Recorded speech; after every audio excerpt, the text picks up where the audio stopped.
We here. We here. What it do? We're here to talk today about, excusez-moi, self-sabotage. I want you to snap, snap, snap. If you're here with me, I want you to snap on the other side. Just give yourself the power. I want you to clap, clap, clap. I want you to clap, clap, clap for yourself. Give yourself the power. So today we're going to dive in. I got 13 tips about right now self-sabotage. How you can recognize it, how you're still probably a victim of it, even if you don't even know it, you ain't even know it. And we're going to dive in. This is going to be a beautiful session today, all about self-sabotage. And, you know, how can we just recognize it? And what do we do when we start recognizing that self-sabotage is a part of our lives? So if you're here, I want you to just start off. Definitely, obviously, drop that like. Definitely, obviously, drop that subscribe. But more importantly, also check out the poll over in the live chat. You actually have to hit live chat, and I want you to check out the poll to see like if any of these things actually apply to you specifically. Because really with self-sabotage, a lot of it comes down to awareness, right? And when I say awareness, what I mean by that is self-sabotage is often a subconscious programming, and that is most definitely the first thing to really understand is that it is a programming, but at a subconscious level. So when we're sabotaging, we're often not even really aware. What's up, my dude? How you doing, Samir? We're often not even aware about what's happening when we're talking self-sabotage. I was talking to Samir a little earlier, letting him know, one, thank you. Everybody shout out Samir. He was giving hella love out on the YouTube community earlier, which is really dope. So I have 13 self-sabotage techniques. This does come from a woman named Brianna Wiest, and I read her book called The Mountain Is You, and it's pretty much right here. So The Mountain Is You, and I'm actually only halfway through the book, but I was so super duper excited that I just could not wait because I recognized in my life how self-sabotage was plaguing my very existence. It was not just plaguing my success, not just plaguing my relationships in love or in business, but it was plaguing overall my entire existence. So this book right now has been transformative for me, and it's all about transforming self-sabotage into self-mastery. So, this is really in alignment with what I do in the sense of I'm here, and the reason why you should subscribe, the reason why you would want to, is because I'm here to help you master your response to suffering, okay? Like literally, I'm here to help you master your response to suffering, and I'm here to do it using astrology. So to bring in the astrology piece before we really dive into the 13 tips for self-mastery, the reason why you should subscribe on this video if it resonates, we got to look at what's happening right now in the space of astrology. So we're obviously in Scorpio season. We know this. This is cool. This is great. This is dandy. And as a part of being in Scorpio season, what is important? I want to show you guys what's happening today. We're actually in Fort Lauderdale before I dive fully in. So that's actually the ocean in the background. I don't think or believe you can see it, but I just kind of want to let you know what's happening. We checked out of Colombia. We got here about 2 days ago out here in Fort Lauderdale. So what's up? So self-mastery, sabotage, how do you transform it? How do you bring yourself from self-sabotage to self-mastery? We're going to get there. And the reason why this is supported and why you can use leverage astrology to help yourself get over these habits, these sabotaging techniques, these sabotaging programmings that we have deep in the recesses of our mind, the parts that we're not consciously aware about, is by looking at your Scorpio placements right now. All right. The reason I say that is we are in Scorpio season. Mars just went to Scorpio, which speaks about our unconscious, our hidden beliefs, our hidden actions, our hidden desires of what we pursue and how we pursue it, okay? So this is collectively happening for everybody, even if you don't have a Mars in Scorpio. It's collectively happening for everybody. And what does that mean for the collective? What does that mean for humanity right now? It means that we have a beautiful fucking opportunity, all right? Let's start right there. It has a beautiful opportunity that will likely cause you pain, okay? It will likely bring up traumas, all right? It will likely make you feel dark or gloomy, or you're gonna have this feeling right now. And honestly, energetically, my body has been really tired, okay? You may feel like you've been tired. You may feel fatigued. You may feel exhausted. You may feel like what is happening? Why do I not feel like myself? And the reality of this is you are no longer yourself. Why do I say that? Because with Scorpio being Scorpio season, you're not going to feel like yourself because you're transforming. Okay, which is why we're talking about sabotage, transforming, and leveraging astrology to transform sabotage in a space of self-mastery. Okay, when I say self-mastery, it's as simple as it sounds, like being able to know who the fuck you are, okay, which is one of the biggest determinants behind why why sabotage itself, self-sabotage specifically, one of the biggest determinants why it is consistent in disguise and very tough to recognize and very tough to overcome, because self-sabotage starts. I can't say it starts and finishes, but it starts with awareness, because the subconscious mind, which self-sabotage sits, and our programming with our parents and the inner child work that we maybe refuse to do or don't know we need to do, okay, the inner deep healing work that everybody is here to start doing, probably the reason you're on this channel, especially if you're looking to master your suffering and master your response to suffering, leveraging astrology. This is critical to understand, for starters, that self-sabotage starts from the subconscious mind, okay? You are not fully aware about it. Your subconscious mind is like 95% so of why you take the actions that you take. So why you are in this relationship and you find yourself just taking yourself out of the relationship. Thank you everybody for joining in, the 4 people in here right now. Take a look at the polls, make some comments on which sabotage technique relies on you. I have 13 here. I think I can only put 4 in the poll. Thank you for your like. Thank you for subscribe. Share this with somebody you know who's in relationships sabotaging.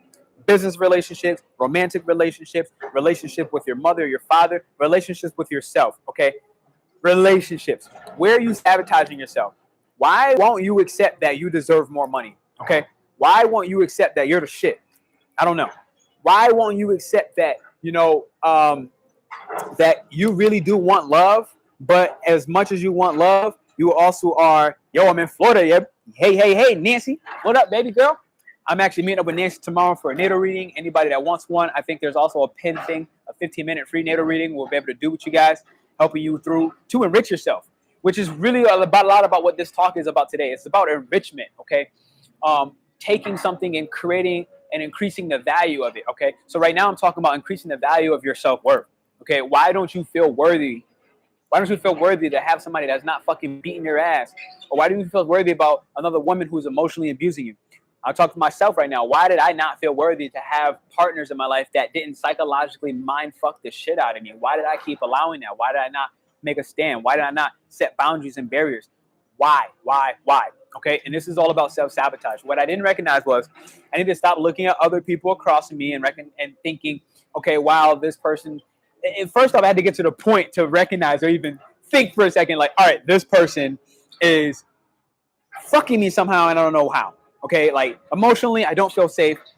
I'm being abused, but I really was abusing myself, and it wasn't the person across from me abusing me. It's what I was allowing.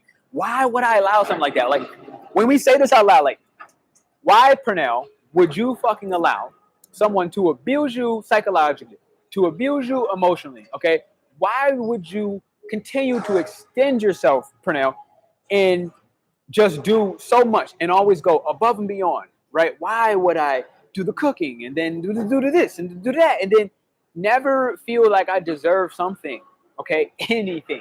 Why did I feel like I could just keep doing this like a fucking Energizer battery bunny and just continue to live and actually enjoy my life and actually enjoy the fruits of my labor, okay? Instead of eating the fruits of my labor, which was poison, which I allowed to be poison. Why? Let's check in with Talisa real quick. Talisa Hartley. I don't think I've ever met you before, but thank you. Welcome to the channel. My name is Pernell Bobby, helping you to master suffering, okay? And I want to leverage astrology, teach you how you can leverage it. So I set boundaries, and other people would not respect those boundaries. I tested that, and I had to cut them off. My problem was ever letting them back into my life at any capacity. I feel you. And this is where we got to talk about self-sabotaging, Talisa. This is where it comes. This is why I was on here today, because I'm the same. I can't even lie to you. Peaceful greetings. Absolutely. Thank you. I love you already. This is why I can't even lie to you. Like, I was doing the same thing. No matter how much, like, I had to, like, it really took my last relationship to finally hop out this karmic cycle, and it's very uncomfortable. I won't lie to you. Like, I have these moments where I'm like, oh man, like the guilt starts rising. Like, I wish I did this. What if I did this? Oh damn, I'm like reading this new book, and I'm like, what if I read this book, you know, while I was still with my ex-girlfriend? Like, oh, I was with the girlfriend at the time. What if I read this book? What if I knew all the ways I was self-sabotaging? Like, maybe I could have did something different. Maybe my life would have been different. Maybe our relationship would still be flourishing. Maybe it was never flourishing, but maybe I wouldn't have believed that it was when it wasn't. You know what I'm saying? Like, so I feel you, Talisa. I feel you. And this is why we're here today. The reason I recognize, which I'm going to give you the 13 tips. Okay, I have 13 tips written out in the descriptions. You can look at them ahead of time, but I will talk about each point going through. Your boy should have got some water because I'm about to spit some hot fire today. I'm already like, I feel my brain like I'm like cooking up, baby, and I'm like, I'm about to spit the hot fire. Shoulda, coulda, wouldas. Shoulda, coulda, wouldas. Self-sabotage. How do we transform that into self-mastery? How do we transform that into recognizing our triggers and recognizing our pain and deciding that we deserve better? How? How do we not continue to give ourselves at any capacity? You know, the one I had to recognize in myself in this life was like, what the fuck, Pernell? Why do you allow yourself to be so disrespected? That was the it for me. I'm like, disrespect is a trigger within itself for me. I don't tolerate disrespect. Now, when I was younger, and I'm not going to say this in a sense of bragging because it's not. It's a terrible thing. When I was younger and I didn't know how to handle self disrespect, I would just fucking hit people. And I'm talking about like as an adult. Like I would knock people the fuck out. Obviously, that's not okay. Okay, obviously, I'm going to sit here and go to jail. Obviously, I'm going to get myself in a shit ton of trouble, and that's just not cool. All right, so that doesn't work. That was my inner child not having an outlet to properly express all of the depression that I allowed in my life by allowing my boundaries to be crossed over and over and over and not even knowing where those lines were and not allowing myself to step out of being disliked, okay? Not allowing myself to step out of being disliked in order to actually maintain the boundary and be willing to lose whoever was like, fuck you. Well, you know what? Fuck you too, okay? I had to learn to just step back into myself, step back into being an Aries. Like at the end of the day, I am an Aries, okay? Aries sun, Aries moon, Aries Mercury. And it's like, naturally, we don't give a fuck. However, our hearts are massive and we do. So somewhere in this balance, I had to like start learning how to step back into who I am, start stepping back into my identity. And this Aries full moon that passed, I'm telling you, I'm feeling like I'm clicking on all cylinders. Your hat is Fresh Prince of Bel-Air. Hell yeah, baby. I'm in here in Medellin. We just left Medellin. For anybody that joined in a little late, we're actually here checking in from Florida right now. The ocean is right over there. One of those. And I'm really loving this place right now. It's pretty immaculate. So shout out to the connections that made this possible for me. Shout out to you guys on YouTube, because each one of you that are invested in who I am and what I do and how I can help you through suffering using astrology, okay? How I can help you to begin to master who you are. I have to thank all of you as I get back to these questions, because this life wouldn't be possible. I wouldn't be able to be here in Florida, just living my life and being able to take a trip and book a week ago. I wouldn't be able to do that without you. So thank you all. Let's get to Samir. One principal methods of self-sabotage I think could be guilt, shame, and regret. Absolutely. Did we vote that on the there's a poll at the top that says, what are your principal methods? I think you're able to vote in that. And like I said, I have 13 I'm going to talk about starting after I get to these first couple comments. And the reason I think it's powerful to vote and stuff like that is because it's like, I think being able to admit that we've allowed people to cross us, that we've allowed people to hurt us, that we've allowed ourselves to be hurt, okay? Because I don't believe that somebody else can hurt you. I had to learn this in very tough lessons. My heart almost beats heavy when I talk about it. Like, I had to learn that, like, you know, no one can hurt me. I can allow myself to be hurt by giving permission for people to do that. And it became the switch to power, you know? My mom is the problem symbol in my natal chart. So let me like hop in the comments. Let me see what's happening here. How do I move this poll out the way? Okay, boom, boom, boom. Looking at the comments, just checking you guys out. Guilt, shame, regret. Guilt, shame, regret. We're going to talk about today, Samir. So that's awesome. Peaceful greeting, sweetheart. Because of the loneliness and being uncomfortable with your situation. Absolutely, you know. But there's a key with the loneliness and alone. Being alone and being lonely. I talked about this in one of my lives before. Being alone is a personal choice, right? Like, we should choose, in my personal opinion, personal opinion, we should choose intentional, like on purpose, intentional alone time. We should choose to do so. The reason I think that's important is because this is what is required for self-mastery, in my opinion. Okay, why would you want to master who you are? Why would you want to master yourself? Because then people can't fucking walk over you. Because if you're watching this right now, you probably have people in your life that are walking over you. You might consider yourself an empath. You might consider yourself a highly sensitive person. You might consider yourself somebody that's here to help, somebody that's here to give, somebody that's here to love. All right? And if you do, self-mastery is critical because people like you, people like us, people like you and I, we truly need to understand what our defenses and our fucking offensive weapons are, okay? We need to know when to play defense and when to play offense. Because a lot of times I think we end up just playing defense, but it's like any video game you've ever played or you watch your son or children play, is like, you know, your shield breaks eventually. If you just sit there and all day, you just block. If, okay, I like to box and play Muay Thai, but if all I did was just block and block and block and block and block, and I never attack, guess what? Eventually, one of those hits will fucking blow me out of the water. One of those hits will hurt. It will knock me out. It will take me off my feet. It'll take me out of the game. So we need to know our defensive, which I think most of us here are better at defensive. Even if we're just allowing ourselves to get pummeled, somehow we're learning how to defend ourselves even within that. And that's making you stronger. So don't ever think that has made you weaker. It has made you stronger.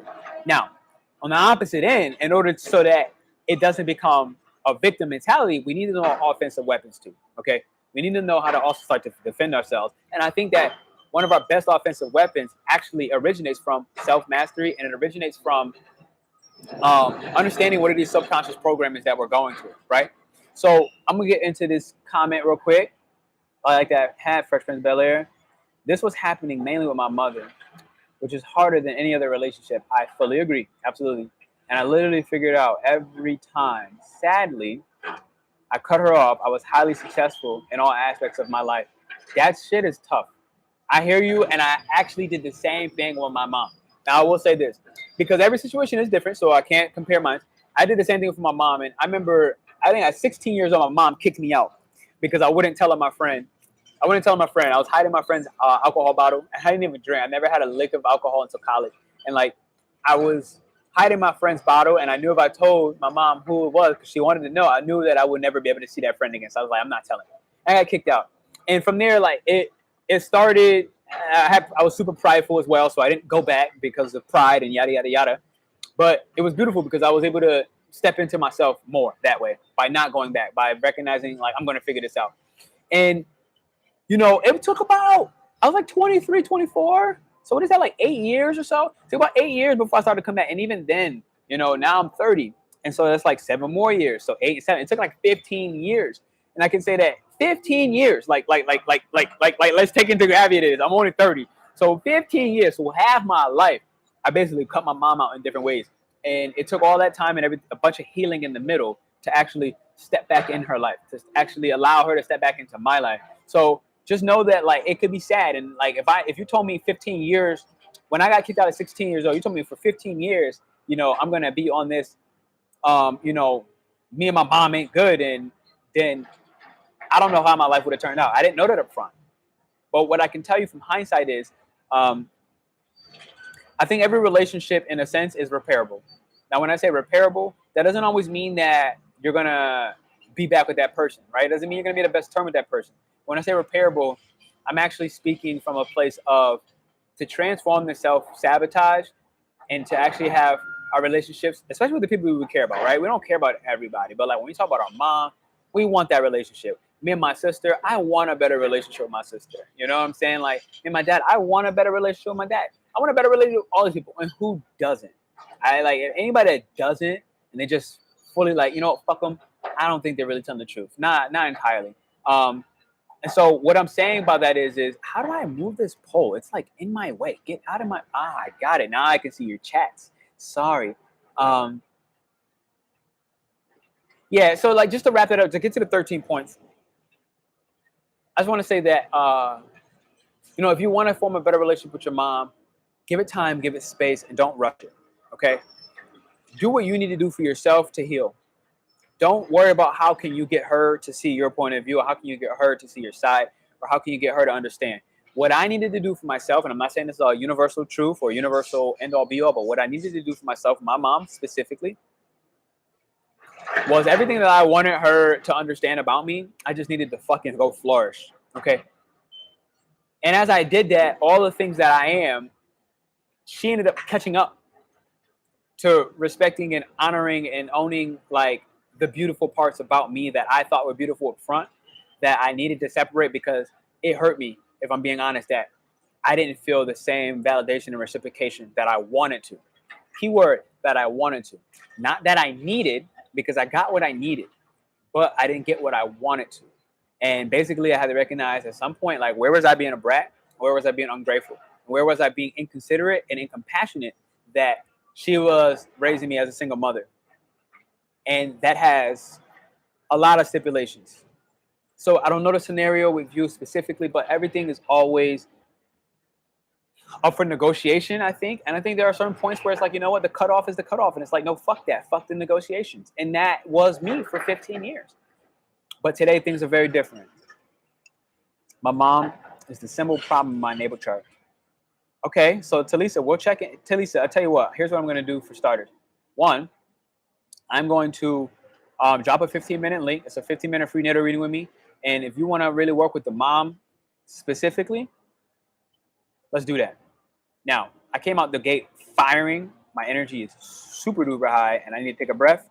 So I'm going to drop that. Feel free, any point you can book that with me. Let's look. I balance alone and social time.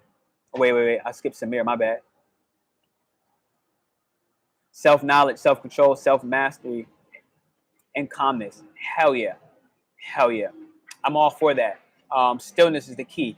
You know, last night I'm here with my friends here in where are we at? Florida. I'm here with my friends in Florida. And last night they were like, yeah, we're going to go out, we're going to drink, we're going to do this for Halloween weekend, yada, yada, yada. And then we're going to do it tomorrow. And then we're going to do it Sunday morning. And I like fly out on like Monday or some shit. And I'm like, I'm going to bed. And I was like, you know what? Actually, I'm going to shower. I'm going to meditate. I'm going to look over my mantra. And then I'm going to go to sleep. That's what I'm going to do. Now, if I was going to self-sabotage myself in this scenario, I would people please. I knew what was expected. I knew what was desirable. All right. I'm like, look, of course my friends want me to come out. We're in Florida. We're in Fort Lauderdale. Miami's like 30 minutes away. Let's go fucking have a ball. Right. I know that's part of the expectation. But my body, my mind, my soul, my emotions specifically, it needed something different. And this is really for Samir talking about the self-mastery and common. It needed something different.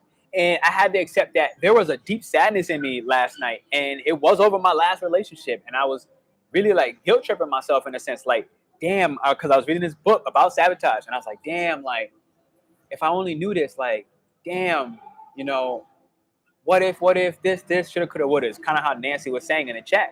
And I recognized that I needed to not limit my emotional processing. That was the key. I needed to not limit my emotional processing through distraction, okay? And I needed to just be still. I needed to not hear music. I needed to not talk to people. I needed to just sit the fuck down on the couch like I did, and I just rubbed my body, and I gave my cheeks a massage, and then I went on to the temples, okay? Went to the temples, and then I got the pressure out of my head. Then I went through on the top of the chest, and I did what I needed to do. So, Samir, for you, thank you, because mastery, control, self-knowledge, self-awareness, this is the keys, in my personal opinion, to overcoming the subconscious, the 95% of your actions, of your behavior, of your sexual aggression, okay, of the way you do the work that you do, all of that. Okay, right now we got Mars and Scorpio, and I'm telling you, it's time to pause, slow down, and let the dark shit come in. Let the depth, okay, how deep something goes, let the depth of who you are be explored. Allow the depth of who you are to be explored. So all my Scorpio risings on here, I know Samir Scorpio rising, I'm a Scorpio rising. I know that this is, it's our season, baby. And there's a thing that people often forget, because people think of Scorpio season, they think of Mars and Scorpio or Scorpios themselves as like these like dark, dangerous creatures that people that are super vindictive and controlling and manipulative. And it's like, is that possible? Absolutely. But is that what we want? No. What I think we all need to really accept at the same time is that shit only comes out when you cross a Scorpio, okay? A Scorpio has an automatic kill mode. I'm gonna say this again. Scorpio has automatic kill mode. You know what I'm saying? Kill. But that kill only happens when you cross the boundaries, when you go too far. And honestly, like, you know, my Scorpio within me actually protected my Aries. My Aries is the first zodiac coming out, right? So it's this fucking naive little baby, right? It's a sensitive gangster. At the end of the day, like, it's a sensitive gangster. It's a baby who's also the god of war. It's an infant. And it's super naive, okay? It wants to keep forgiving. It wants to keep loving. It wants to go through heartbreaks and get over them shits just as quick. But it's like, yo, listen, Scorpio was the savior for me on that, because Scorpio's like, I don't play that shit. So we're in that season right now where it's like, don't play that shit. With yourself specifically. When I say don't play that shit, what I mean is don't run away from your healing right now. Don't run away. This is a beautiful opportunity to heal. This is, we have so many sextiles happening between, I think today the sun is in, the moon is in Virgo, okay? The servant, basically. And we have a way right now to practically, Virgo, practically serve the deeper hidden motivations, serve ourselves by understanding the deeper hidden motivations of why we do what we do, when we do it, how we do it. You feel me on this? AKA, topic of the day, self-sabotage. Why do we self-sabotage and not allow ourselves to make more fucking money, to heal the relationship with our parents, to attract and honor ourselves the love story that we really fucking want? Not the ideal, but, you know, what is best for us. Because our ideals, all right, this imagination is not always what's best for us, okay? So that's why you're here. You're here to master your response to suffering specifically. The suffering of your parents, suffering of yourself, suffering, abuse, emotional, psychological suffering. We're here to master how we respond. By healing the inner child, by healing the wounds of abandonment that we face, and how we abandon ourselves and how we abandon others, and mostly ourselves, in these dynamics with other people. When they trigger us, when they make us feel less than or unworthy or unlovable, okay? Or we don't feel seen, or we don't feel heard. It's time to say, fuck all that. It's time to say, I'm taking my power back and I'm going to dive deeper into what makes me powerful. Scorpio season, diving deep. Slow motion on this side. My boy Ralph Smart. Time to dive deep, baby. Woo! Time to dive deep. Let me check out the comments, and then I gotta get to these 13 because but I'm having fun. I'm having fun. I hope you guys are having fun too. If you're having fun, let me know in the comments. This is beautiful. I'm thinking about actually starting to turn these audios into podcasts as well. So, let's do it. A balance alone, social butterfly time as well. Absolutely. And it's important what you said. My friend just said, oh man, I got to check on my social battery. Okay. Where is your social battery? Are you at 90%? Are you at 50%? Are you depleted at 0? Okay. And recognize when you're at 0, you definitely need to be alone. But you want to, when you're at 100, you know, and you do some social activities, you know, you do your social butterfly thing, you want to check in with that percent. What's your social battery? What's the percent? 70%? Okay. That is when you take intentional alone time to charge up. All right. Thank you. Talisa, I love you already. I love being alone as much as I can. As much as I love being around people, I agree. It's powerful. Boom. Nancy, not with me. My mom, she's dead now. Thank God. Wow. I'm going to let that one pass. But I'm going to pause. I'm going to give that a moment of silence, and I'm going to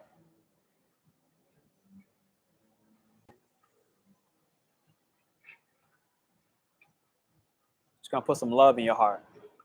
That's it. That's all I got. I just want to put some love in your heart. Wherever it comes from, I'll let you decide. All right. Thank you, loved one. All love. Laugh out loud. Laugh my ass off. I'm a Sag on Cups of Scorpio.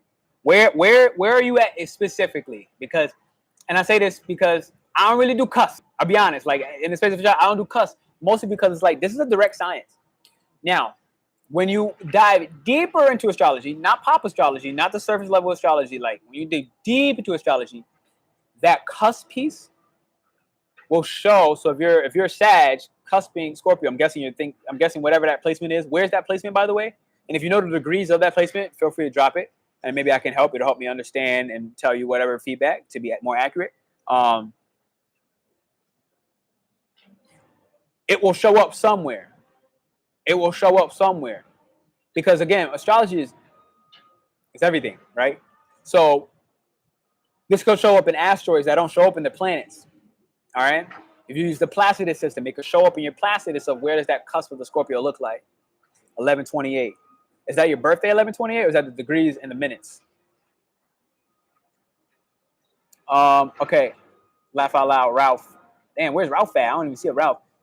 It was bad. No good came from her. I was speaking my truth, and your truth is valid. You know, don't let me believe that your truth.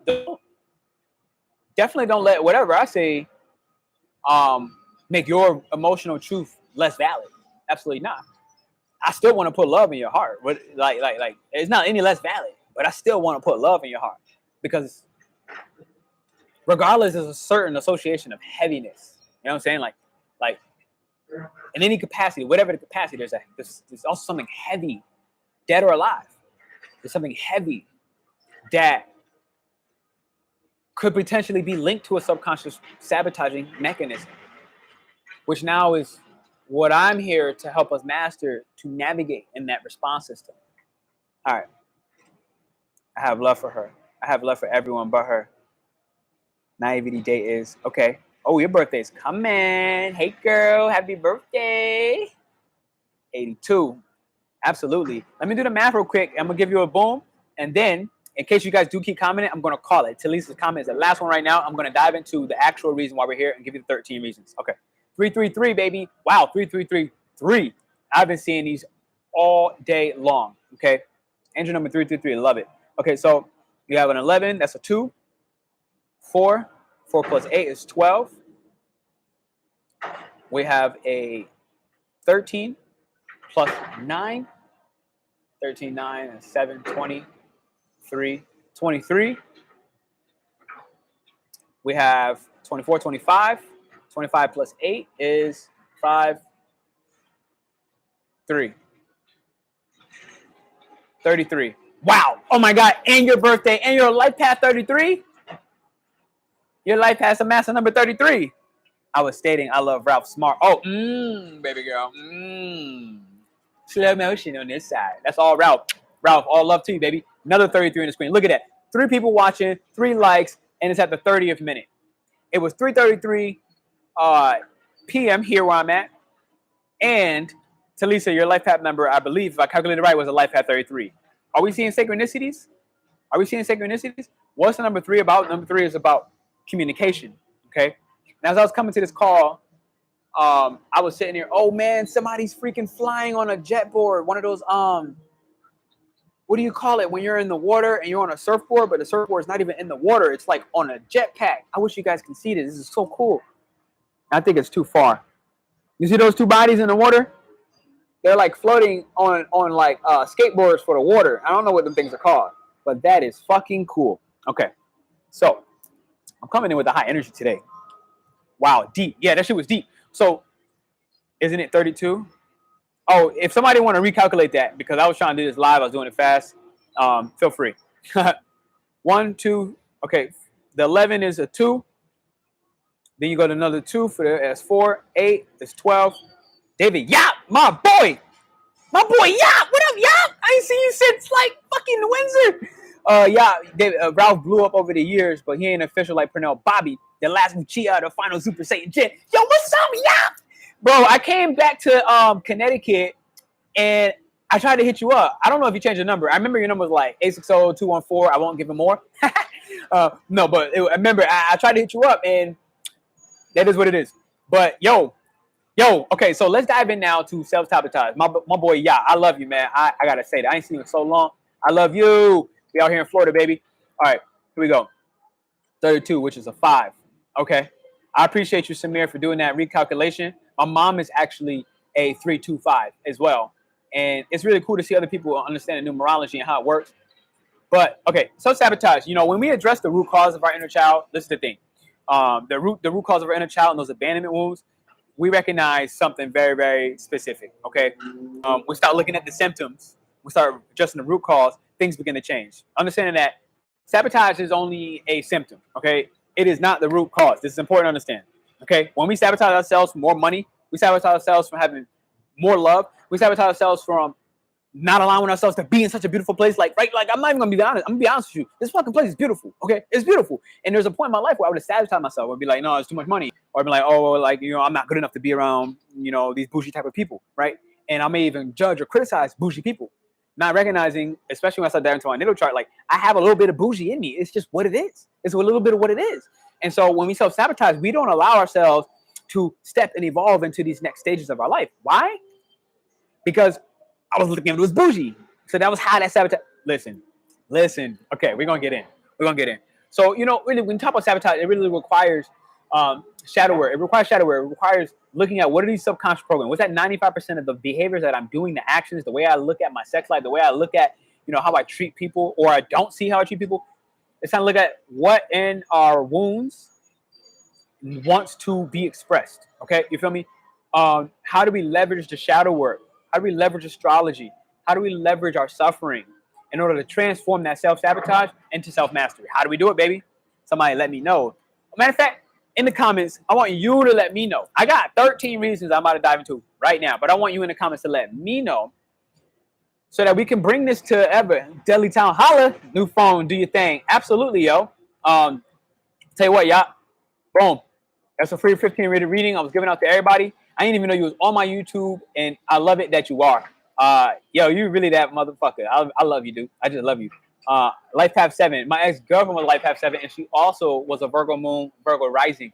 That Life Path 7 shit is, on the space of trust, that shit is difficult. I ain't gonna lie to you. That shit is difficult, okay?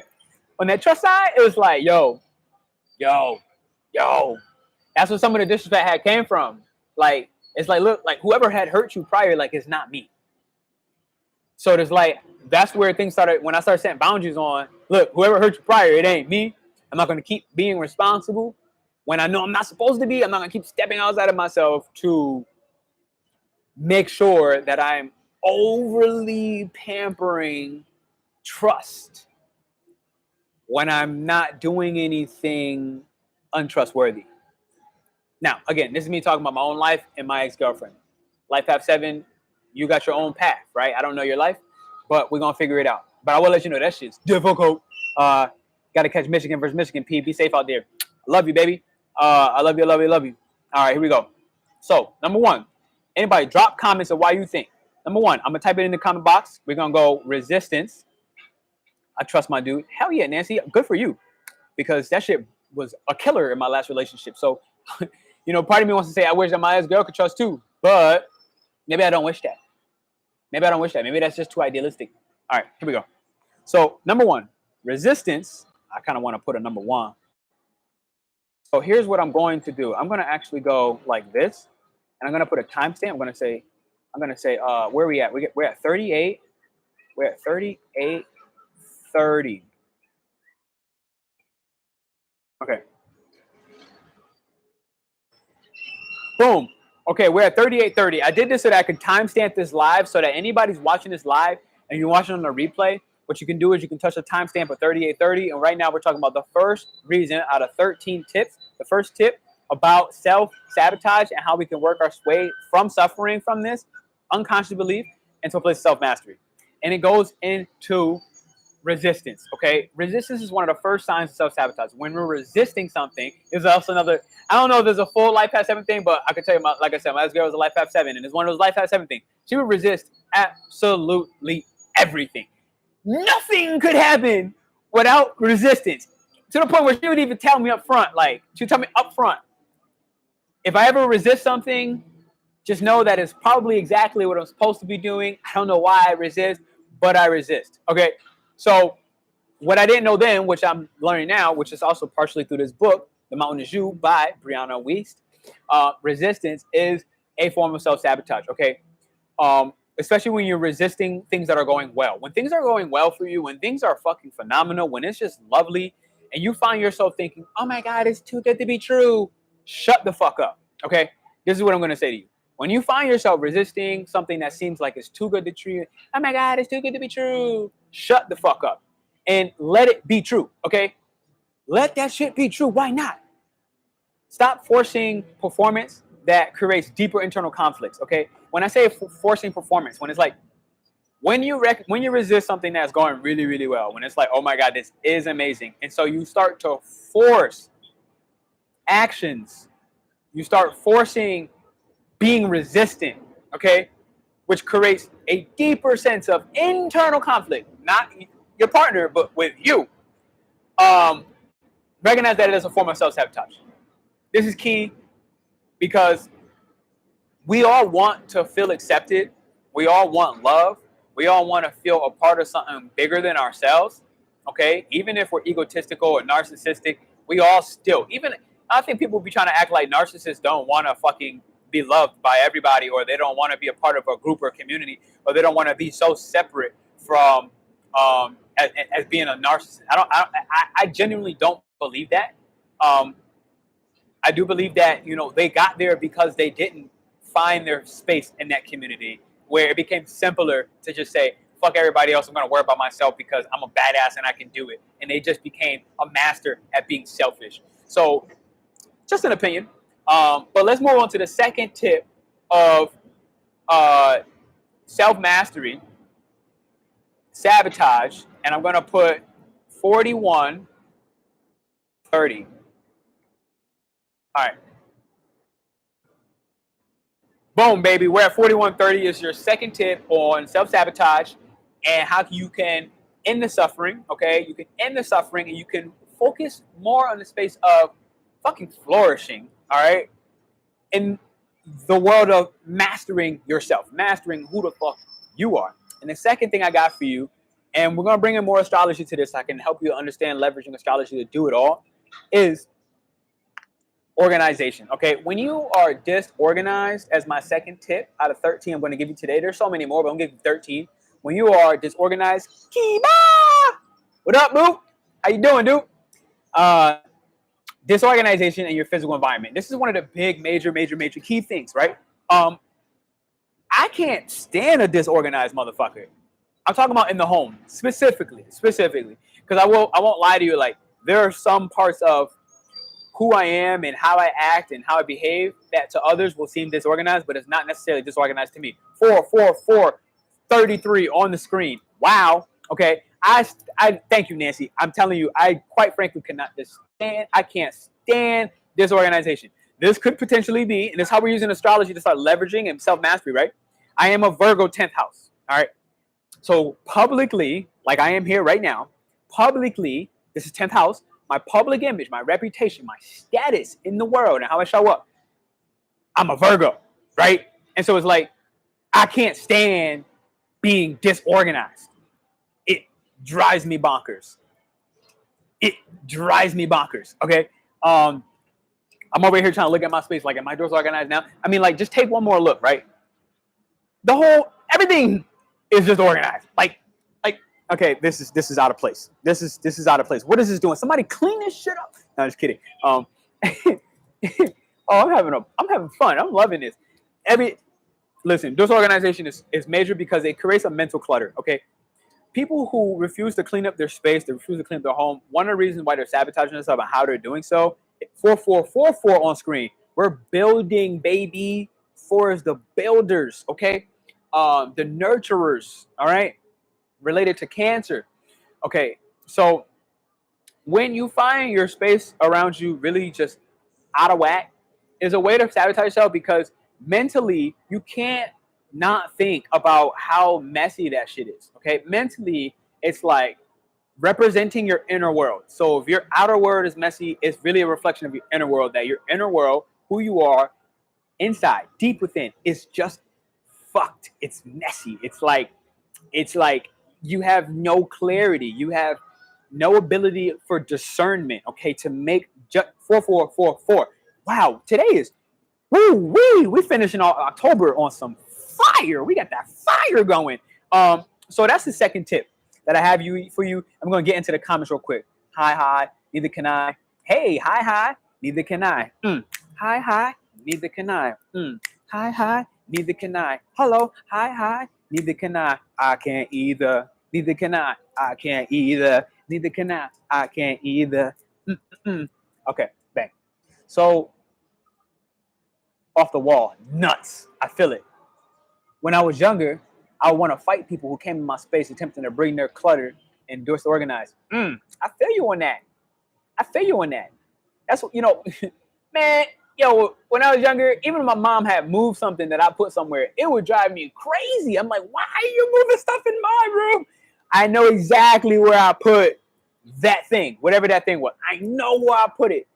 And it would bug me so much because it would take me so far out of my game. If I'm being honest, like, now, I could be anal, I could be OCD, whatever it is, fuck it, don't care.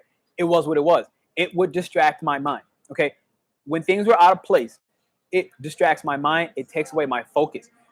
I would rather, if I needed to, I'd rather leave my house, which I probably would never leave my house dirty anyways, but I would still rather leave my house and work from a cafe if I know I got to do it.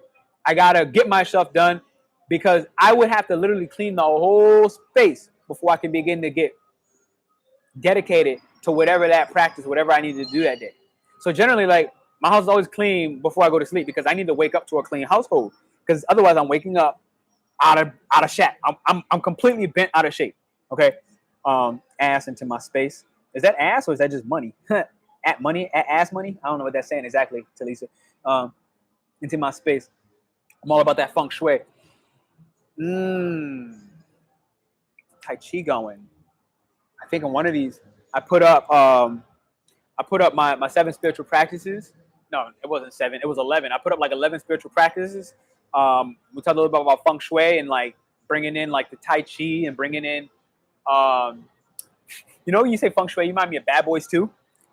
Yeah, you remember Bad Boys 2? And he was in the, Martin Lawrence was in the, he was in the captain's house and he took ecstasy and he's like, hey, Cap, how you say it's feng shui? He's like, oh, feng shui. Yeah, feng shui. All right, here we go. Cleanliness is next to godliness. Yep, feel you on that. We gods out here. We gods. Yo, Teresa, I want to meet you in person. You got the energy, baby. That's that Sagittarius and Aries unite. We never get to meet because we too damn wild. And I think Sagittarius is a little bit wilder. Ain't gonna lie to you. People be calling me wild, but I think Sagittarius is by far the wildest. In the best way, though. I mean, I love you all the time. I had a Sagittarius girlfriend, one of my favorite girlfriends ever. All right, Nancy, sometimes I can't sleep in a messy room. Husband is messy here, came home, clean. What the fuck? Yep, got you. I overthink could be a form of self-attack. Okay, so, Kiba, this is a great point. Because one of the points that I didn't put in, but I'm going to put it in now. I didn't put it in on the list, but I did. Think about it. I've learned that overthinking is not a form of sabotage. All right, this one's going to be a mind fuck. So let me catch up with my own thoughts.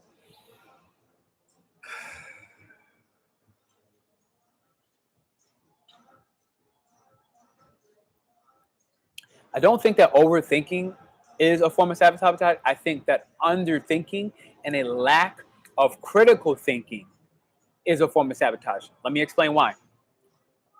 And as I do so, I'm going to plug up my computer. Why do I say that? I don't personally believe, which doesn't make it right, and it doesn't make you wrong, okay? I think that a lack of critical thinking is a form of self-sabotage, aka also underthinking. Why? Because if we critically thought about who the fuck we are, it becomes productive, okay? We don't cross certain boundaries of our own if we critically thought about it, all right? But when we underthink about these things, then we're sabotaging ourselves because we're eventually, especially now that I'm saying it to you out loud, making a conscious choice to not critically assess the objective, aka with all your personal feelings involved, truth. All right? You feel me? Let that sit. And I'm gonna plug this in. Let that sit. Let that one marinate. Oh crap, I'm stuck. I got my microphone. All right, I gotta.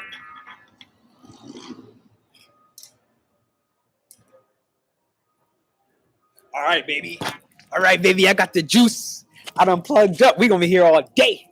I told my friend, like, yo, you're gonna have to give me at least an hour and a half when the party don't start until the live goes down, and I'm gonna get all the fucking points All right. But what do you think about that, Kiba? Let me know. Let me know what your thoughts are, because I'm really open with this. I'm really open with this. Feng Shui is the proper placement for the correct energy flow within your space, aka dwelling. I love to meet you too. You're definitely a part of my vibe tribe. Let me ask you this: what state are you in? Because you gotta be real careful when you say some shit like "I love to meet you too," because I am the pull up on the motherfucker in a plane ASAP type of guy. That's who I am. That's who I am. Underthinking is a form of sabotage. Can you please elaborate? Yes, I shall move to my friend in the feng shui. All right, because I literally got this from her, but she worded it in a way that was like, oh shit, did she just say that? I didn't even believe that was possible. I'm in Cali. Yup, Cali's highly likely. I got trips to take there. Are you in San Diego? If you're in San Diego, it just got a little bit high. If you're in San Diego or San Fran, the chances just went skyrocketing, because both of those I got things like over analyzing. So over analyzing, this is kind of what I was thinking before, right?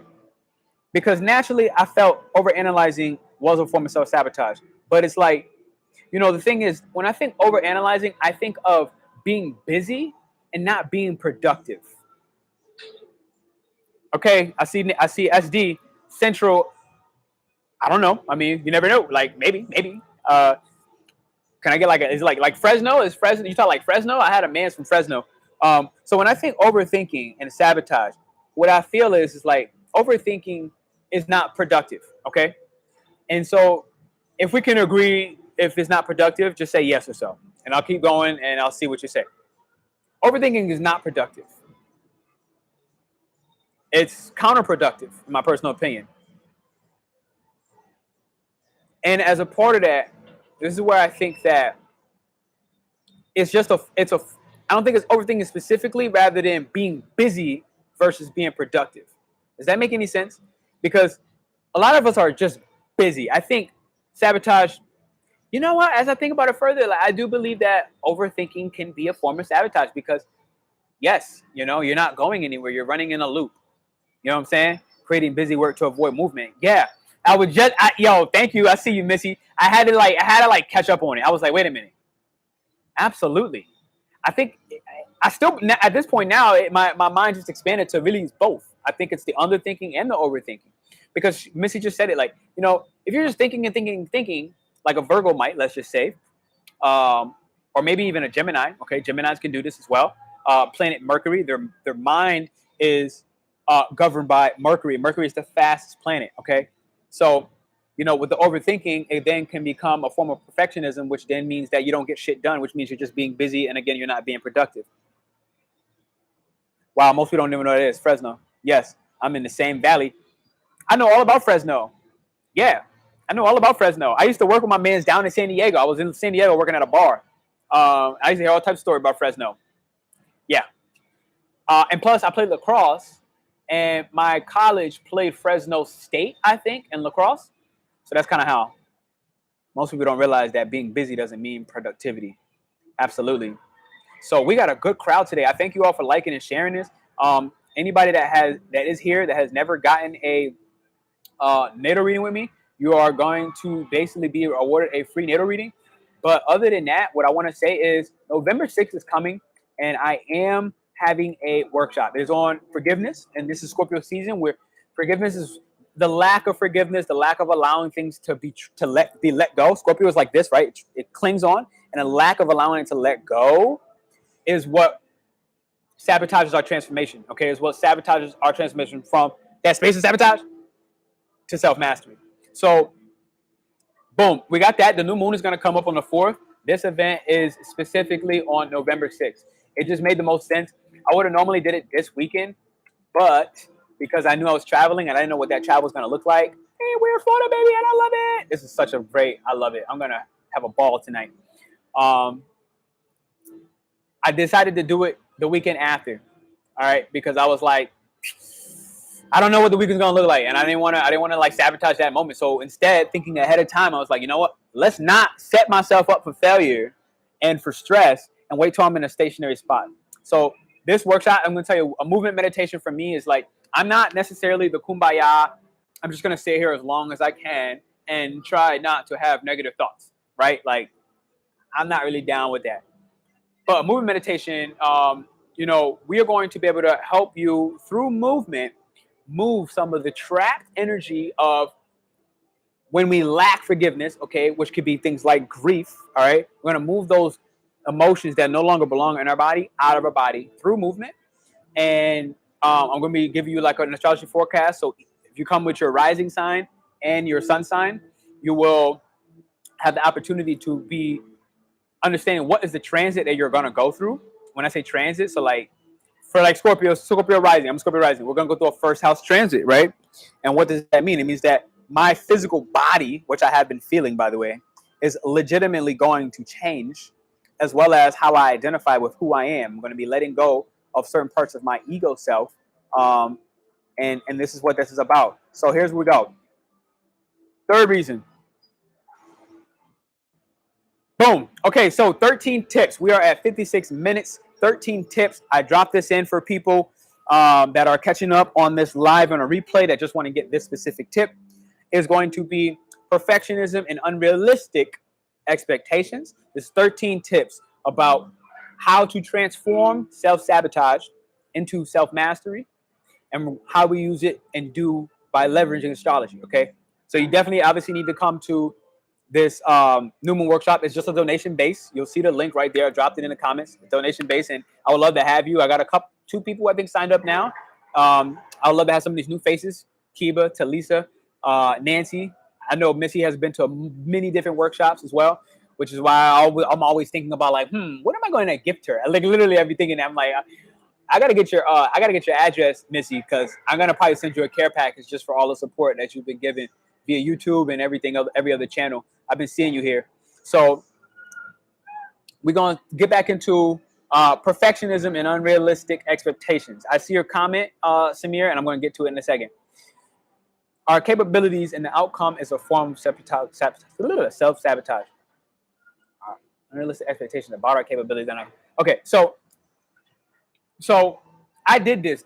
I hate to beat this example up because I really got all love. I really got all love from my last partner. I really, really do. You know, it's tremendous growth, tremendous transformation. So in the majority of my relationship, this is the first relationship, my last relationship, that I did not have unrealistic expectations. Every other fucking relationship I've ever had in my life, I had these unrealistic expectations. I was the rose-colored glasses. You might as well have put glasses on my face like this. I was like this. I was like, oh my God, love. I love being in love. I love the idea of being in a relationship, and you're the one, and I want to marry you, and you want to meet my mom? Here, let's do a video call because we're some other fucking country in the world, and I love love. Love is the shit. Love is all there only ever is. You know what I'm saying? So like I used to do that. And this is the first time I didn't do that. And I've recognized that the expectation of this rose-colored fairy tale story, right? I have a Pisces in the 4th house. Okay, so my roots in Pisces is pretty much all a fucking idealistic illusion. And I watched my mom go through a divorce as well as her mom dying, who's my grandma, all at the same time. And I watched her and I watched her emotionally abuse herself. Okay. I watched her overthink about how can she rectify or heal the marriage that she probably didn't even really want to because she was so hurt over the infidelity. And so this is something where somehow, somewhere, I think to watch my mom suffer, okay, and really not get to the point of mastering her response to the suffering, which is why I got so passionate about doing stuff like this, using astrology as a leverage. This is where I want to help people master their response. And I think this is the third one behind perfectionism and unrealistic expectations, because this goes outside of love, right? But the difference is in every other relationship, I was always heartbroken. Like I felt like I couldn't survive. I felt like I wanted to fucking kill myself. I felt like I wanted to die. I felt like I wanted to do all of that just so that the person could give me the attention to come back to me. If I'm really being honest, like so that I can get the validation from them that I felt like I craved that I didn't give to myself. Every other fucking relationship that I've ever had in my life, other than this last one, that was the case. And it would leave me fucking shattered, okay? I would be in so much pain, and I would seek pain, and I would research, and I'd be following up and looking at old posts, and I would just torment the fuck out of myself. And I would begin to make up these ideas of who I thought the people were, and or the girl that I was dating, whoever they were, and it just was never fucking real. It was not a real expectation. And that was me sabotaging myself from real fucking love. It was me sabotaging myself from having, security. I'm a Scorpio rising, right?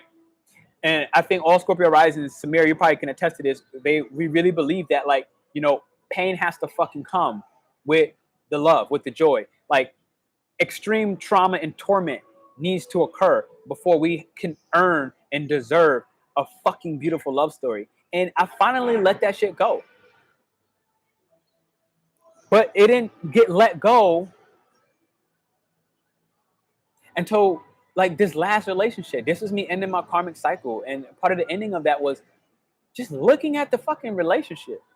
You know what I mean? Like, being a little more objective. Like, I have a Mars in Cancer in the 8th house. So it's like, bro, when I tell you codependency, I be bonding with motherfuckers. It's like, your minds were going nowhere except for together. And this is the first time, like, I allowed that not to be the story. I allowed that to not be the narrative. And I did my best to be very conscious of how did I show up codependent prior, and be objective of, like, who is this person and how does this person make me feel? How do I feel when I'm with this person? Do I feel charged up, drained, or whatever the above?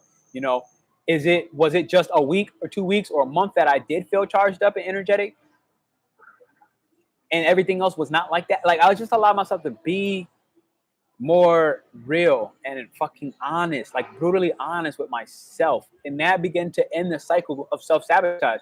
I began to stop taking fucking the mean girl act, which is a different opposite side of self-sabotage. I began to start letting people disrespect the fuck out of me. It's like, enough. This is enough. I'm sick of this shit. I finally just said I'm sick of this shit. But like Drake said, I'm done saying that I'm done playing. Okay? I'm going to repeat that. I want you to type this, everybody in the chat, real quick. I'm done saying I'm done playing.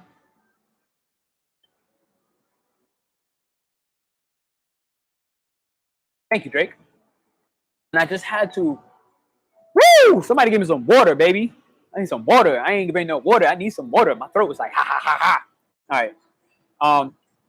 But that is my 3rd out of 13 tips. The expectations of the outcome didn't allow me to celebrate my life. It didn't allow me to celebrate living. And it didn't allow me to celebrate, the fact that, I'm in love. You know what I'm saying? It didn't allow me to celebrate love. It didn't allow me to celebrate and experience the joy, the pleasures. It was just me tolerating being a babysitter. And it's like, no. And if you're on this right now and you're sabotaging yourself through relationships, I'm done saying I'm done playing. I want you to comment that. Kiba, true story, big facts. That's most people. What did Kiba say? Busy doing nothing. Busy doing nothing. Busy doing nothing. Hell yeah, I feel you on that. Moving the energy that doesn't suit you, like anger, hatred, forgiveness, sorrow, isn't it? Absolutely, Samir. This is what this workshop's going to be about. So I definitely want to see you guys on the pull-up game, and that will be absolutely tremendous, because these emotions are the ones we're going to move. Understanding that anger, frustration, these are not bad emotions. Okay, I'm an Aries, so anger is like a part of my fucking build. It's part of my makeup, and it's more so like anger is housed by Aries. Like Mars is the planet that houses aggression and anger, so it's like it's naturally a part of who I am. Even the way I'm coming at you at the screen, like boom, bitch, like this is, like part of my anger is transmuted to give that energy in a more positive facet that brings justice. Okay, Aries, the opposite of Libra. Libra standing for justice, who makes the rules and the judgment. Okay. By the way, we're gonna go live with Missy. We're gonna set up a date. Missy's a phenomenal. Whether she recognizes it or not, I think she's like an astrologer in her own right. We're gonna go live. And Missy, if you want to let them know what we were talking about for potentially going live, drop it in the comments, and I'm gonna say focus on the self-sabotage. But she's amazing. You're gonna love her. You're really gonna love her. I love her so much. But absolutely, the hatred, the anger, Libra being justice, balance beam, is like the judge, right? Who creates the rules and the regulations with an objective mind, not allowing its personal feelings to get involved in the process of fair judgment. That's the judge. And Aries would be like the fucking bounty hunter, right? Who goes out and delivers the justice. They go out and say, look, bitch, that was wrong. We're the ones who will stand up for the weak, the innocent, the motherfuckers who feel like they may not be able to defend themselves, which we got to watch for because it can become self-sabotaging in our relationships, right? So that's another piece. You got to watch out for that. Is it lighter? Oh, look at that. I'm brighter, baby. Let's do it, baby. Ah, yeah. Okay. So, why did I tell you that? Because Aries is one to transmute the anger. And right now, like, I can tell you, like, I mean, quite frankly, the amount of anger that I have within me is just asinine. It's fucking astronomical. The majority of that probably came from actually being black in America and just going through fucking police brutality myself. Now, no fucking story that I heard from the neighbor down the street and this and that, me getting my ass whooped by the police that I asked for help. So that's part of my anger, okay? Anger from the fucking father not being there the way I wanted him to be. Part of my anger, okay? The anger just goes on and on and on. However, anger can be transmuted. Anger can be utilized as fuel, okay? Passion. It can be turned into passion. It can be turned into enthusiasm. However, this is why I'm doing this workshop because, you know, when we don't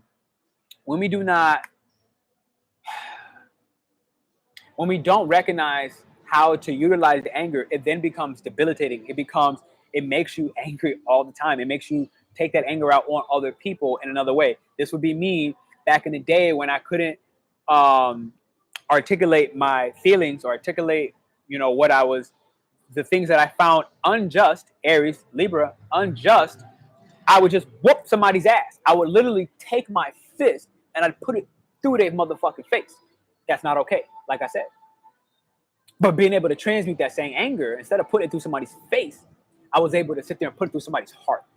You feel me? I was able to literally push it through their heart and transmute it in a way where they begin to heal. They feel motivated. It becomes like their cheerleader. Like right now, you probably feel fucking inspired. Hopefully you do. And hopefully you do something with that inspiration. You don't just listen to me and just think that's enough. Hopefully you do something with the inspiration.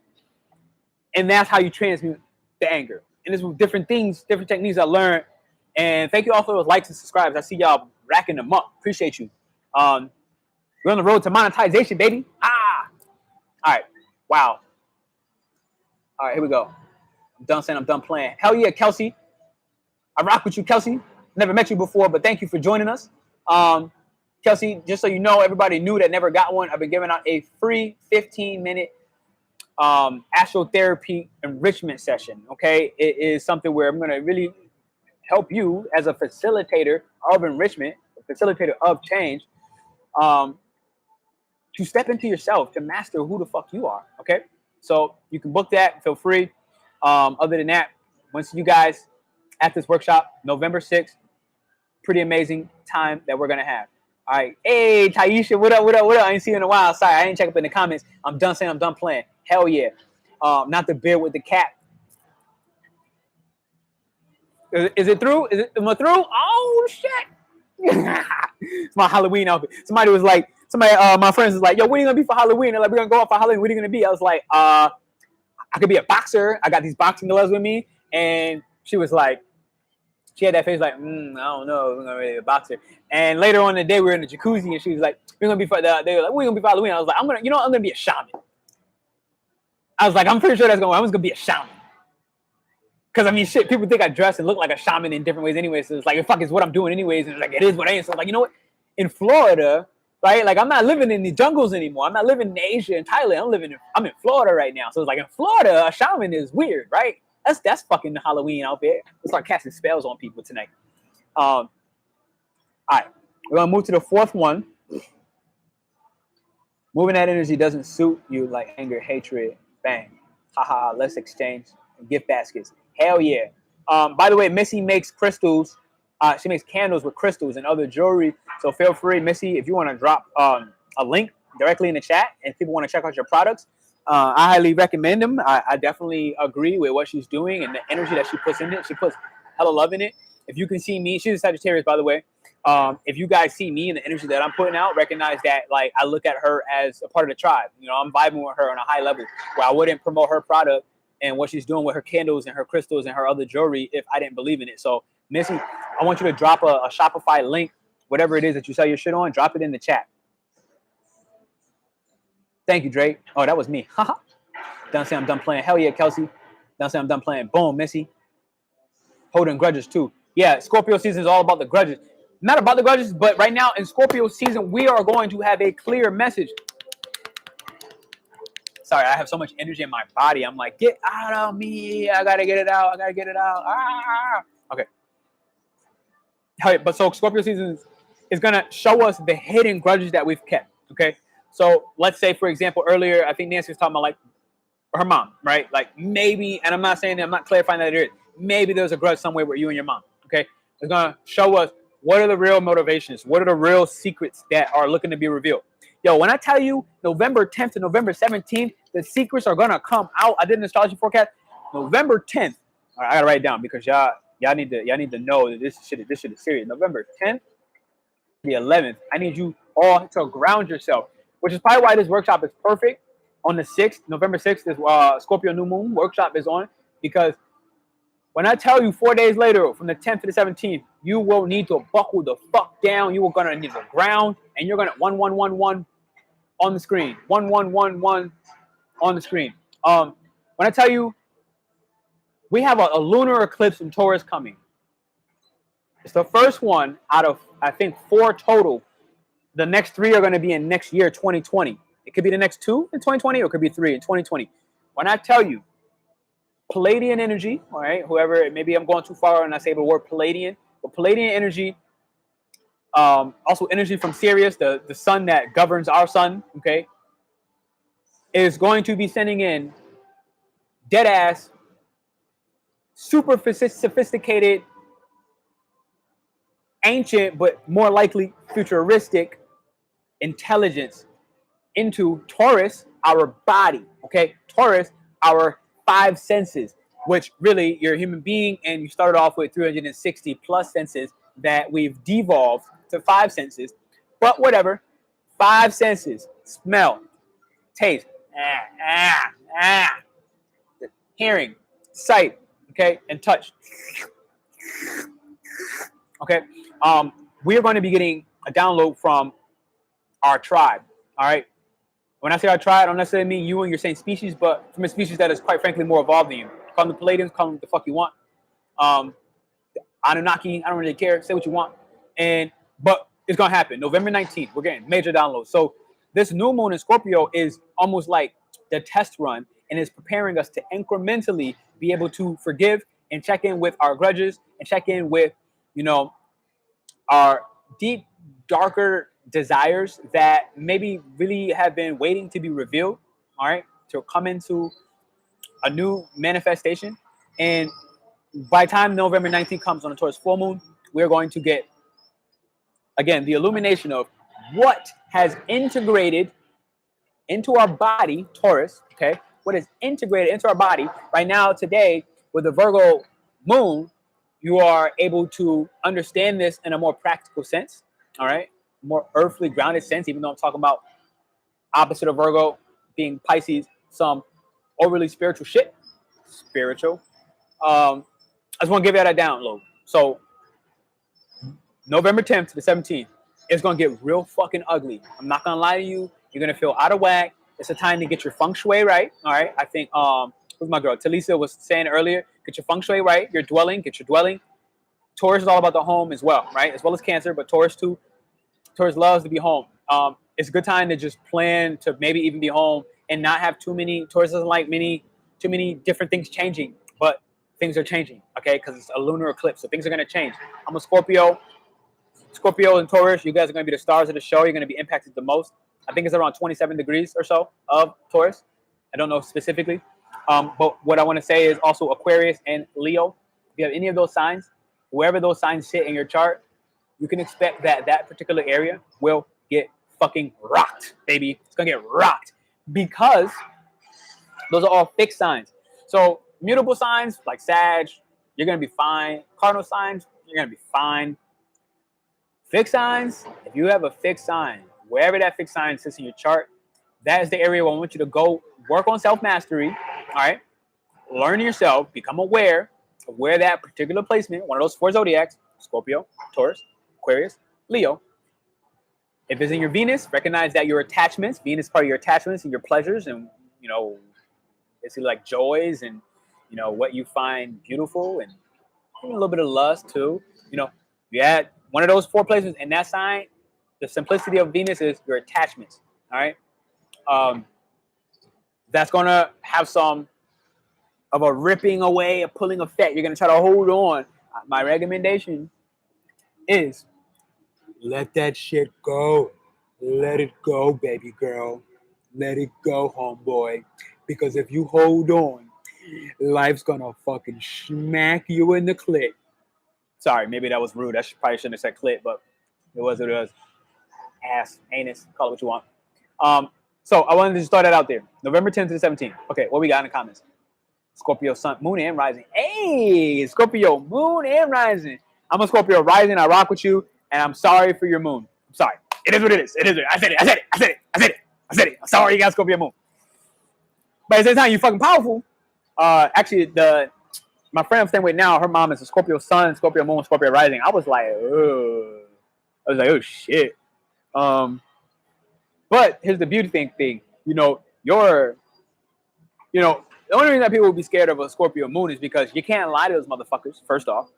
So nobody should be lying to you anyways, because that's retarded, redundant, call it what you want. And no disrespect. And yeah, I'm a power to you. What's up, Kelsey? Nice to meet you. Thank you for your guidance, bro. Stay blessed. Appreciate your time and effort. Absolutely, Samir. Appreciate you as well. So much love. Boom. Kelsey, where we at? I love you all. I love you all. Thank you all. I got all those angers that were transmuted into nano-focused, positive solutions. I used to fight a lot, and I transmuted my anger as a child into playing football on all boys teams as a female child. Gang! And I feel you on that, Talisa, because I used to play lacrosse. And I don't know if anybody knows what lacrosse is, but it's a brutal, brutal sport. And I used to really hurt people. So I can't even say that it was entirely positively transmuted of anger, but I didn't realize how much I needed. This is the problem. It wasn't coming from a place of strength. I was coming from a place of need. And this is where, God took lacrosse away from me, all right, through injuries and my focus changing and whatever. And I was playing in high school and college. And yeah, I feel you on the transmuting the anger through physical sports. I also would say, like, quite frankly, people could agree or disagree with this, but I'm a big fan of transmuting shit through sex as well. All right. I think you should be careful. You shouldn't have negative or malintentions for the person. But, if anybody had fire signs having sex with fire signs, you probably know what I mean. All right. Talk about fucking passion, baby. You know what I'm saying? Passion. You ain't even got to be able to do no fucking cool tricks and shit. You know what I'm saying? You ain't even got to know how to do the I'm gonna just leave that but the passion, so you could transmute that through sex as well. Samir, yes, absolutely. Kiba, where we at? Yes, it's definitely Virgo energy. I make jewelry and candles specifically to intentions, manifestation. Macy, I want you to drop a direct link. I want you to drop a buy link for people to buy your, because I knew you were going to do that. That's why I told you the first time. I want you to drop a link. And even if nobody buys it, at least they can see it. At least they can talk about it with other people. This is time. We talking about, you remind me why we're going to get back into the self-sabotage. I went a little too far off track. All right, we're going to get back in. November 10th to the 17th, checking in with grudges and getting used to our houses in order. Clean your feng shui. New futuristic ancient downloads. Bang. Ancient future. Bang. Go to new age. Bang. I know some very intelligent people who have sloppy environments. Bang. Yeah, it don't mean that they're not. It don't mean that they're not intelligent. It don't mean they're not intelligent, but it also doesn't mean that they're not sabotaging themselves either, right? Because that came up specifically about sabotage, because sabotage is subconscious. It doesn't have to always be obvious of what is being sabotaged. You feel me? So I believe them. Quite frankly, everybody's intelligent. In my personal opinion, we just do stupid shit. You know what I mean? Like, everybody's smart. Everybody has the capacity to be intelligent. You know what I'm saying? Like, sure, there's some people with IQ levels that are just astronomical, but then they suffer in other areas of life. So it's is that really the goal? I don't know. All right, so here we go. All right, number 4. Oh, this one. Oh, I thought it was at the next one. Okay, I like number 5, but right now I got number 4. So what I'm gonna do is, absolutely. See, thank you. What I'm talking about. That's Aquarius right there. That is Age of the Aquarius. Your connection, 11th house is connections, meaning connections. All right, that aren't necessarily connected with you directly. So your friends, your networks, your communities. You know what I mean? Your colleagues. Right now, like, I don't know any of you in person. None of you. I met some of you in my workshops. I don't know any of you in person. 11th house, Age of Aquarius, is why the world is about to shift, and motherfuckers don't even fully understand what that even means or what's going to show up like, because we're at the beginning of it, and we're going to die before we really see the fruits and the outcome of it. But we're still the ones leading the initial charge. All right, we came from Pisces into Aquarius. Right now, somebody is already interested, Missy, and even at bare minimum, checking out your candles. Do not self-sabotage yourself by not dropping that fucking link. I want the link, Missy. I want the link in the chat. I want it in the chat.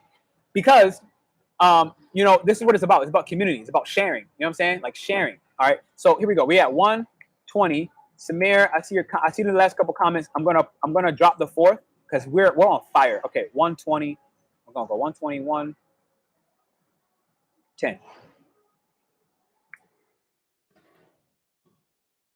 4. Number 4. I gotta tell you, I am a survivor and a thriver from this upper limit. All right. I'm saying that because I'm talking and projecting myself into the future. Even though the upper limit and the hitting the upper limit has more likely than not, like, I am a life path 11, okay? And I will tell you, like, as a life path 11, I had to recognize that I've learned that most 11s don't ever reach their potential, okay? Most life path 11 do not reach their potential because their potential is so fucking mystical, right? Like, it's mystical. That's the best way I can explain it. There's no logical and rational process of how fast an 11 can grow. Like, if they decide they want to grow and they want to evolve and they want to fucking, you know, be billion, whatever it is. I don't think billionaire is the fucking goal, quite frankly. I don't think that's the goal. It's not the goal. But to do something fucking incredible in his life, most 11s don't reach it. And so for me, this particular number 1 right here for sabotage, all right, and learning how to transform self-sabotage into self-mastery, leveraging astrology, one of the things is hitting your upper limit. When you hit that point where you finally broke your own conditioning, your own generational trap, your own generational conditioning, you stepped outside the family dynamics, or, you know, whatever ceiling your teachers try to put on you and tell you you're fucking stupid or you suck at writing, you finally broke through that bitch, right? Here's what happens. It's no longer familiar. It's not comfortable anymore. It's not familiar. And what we do is we create another ceiling. And now we're comfortable. No matter how many times we hit our head and we're just fucking bleeding out the fucking dome, we just keep fucking hitting that ceiling because it's comfortable. And we think that that's living life. It ain't living, baby. So here's number 1. Here's not number 1, but here's at least number 4 out of the tips that I'm giving you today for hitting your upper limit. Moving beyond what's familiar. Recognizing that upper limit, and when you hit it, when you go beyond it, and you stop yourself, don't do it. All right, that's all I want to say. Just don't do it. Don't do it. Don't do it. Don't do it. Don't do it. Please don't do it. And I say this because I did it so much, and I would sabotage myself so much. Every time I would step up and make more money than I ever made, or, you know, I would have a home that was like, oh shit, like even right now, like I'm in a nice place at the moment. It's like, okay, it's uncomfortable. All right, how am I gonna make this $1,300 rent? You know, whatever it is, like it's like hitting the upper limit. Put you in a state of, I'm no longer comfortable. I'd rather play small. Don't. It's a form of self-sabotage. I encourage you to not fucking do it because you're more than that, okay? First off, you're a fucking star child. You're a being of light. Like, whatever the fuck you really want, you can manifest, all right? So let go of the conditionings, the human conditionings, and allow your spirit, as long as you're grounded in your human body, because your spirit needs to still be in this body. So we need to get our lower level chakras, our root chakra, our sacral chakra, and our fucking solar plexus chakra. We need to get that solid. And then once we do that, Scorpio season, which is where we are right now, leveraging astrology, we can step into self-mastery from a transforming of sabotage. Scorpio season is the one that now hits your heart chakra. All right. I look at Scorpio and I think heart chakra. The more we allow ourselves to stay stuck to what is familiar and hold on like a Scorpio would in a fixed manner, the more we fuck up our lives.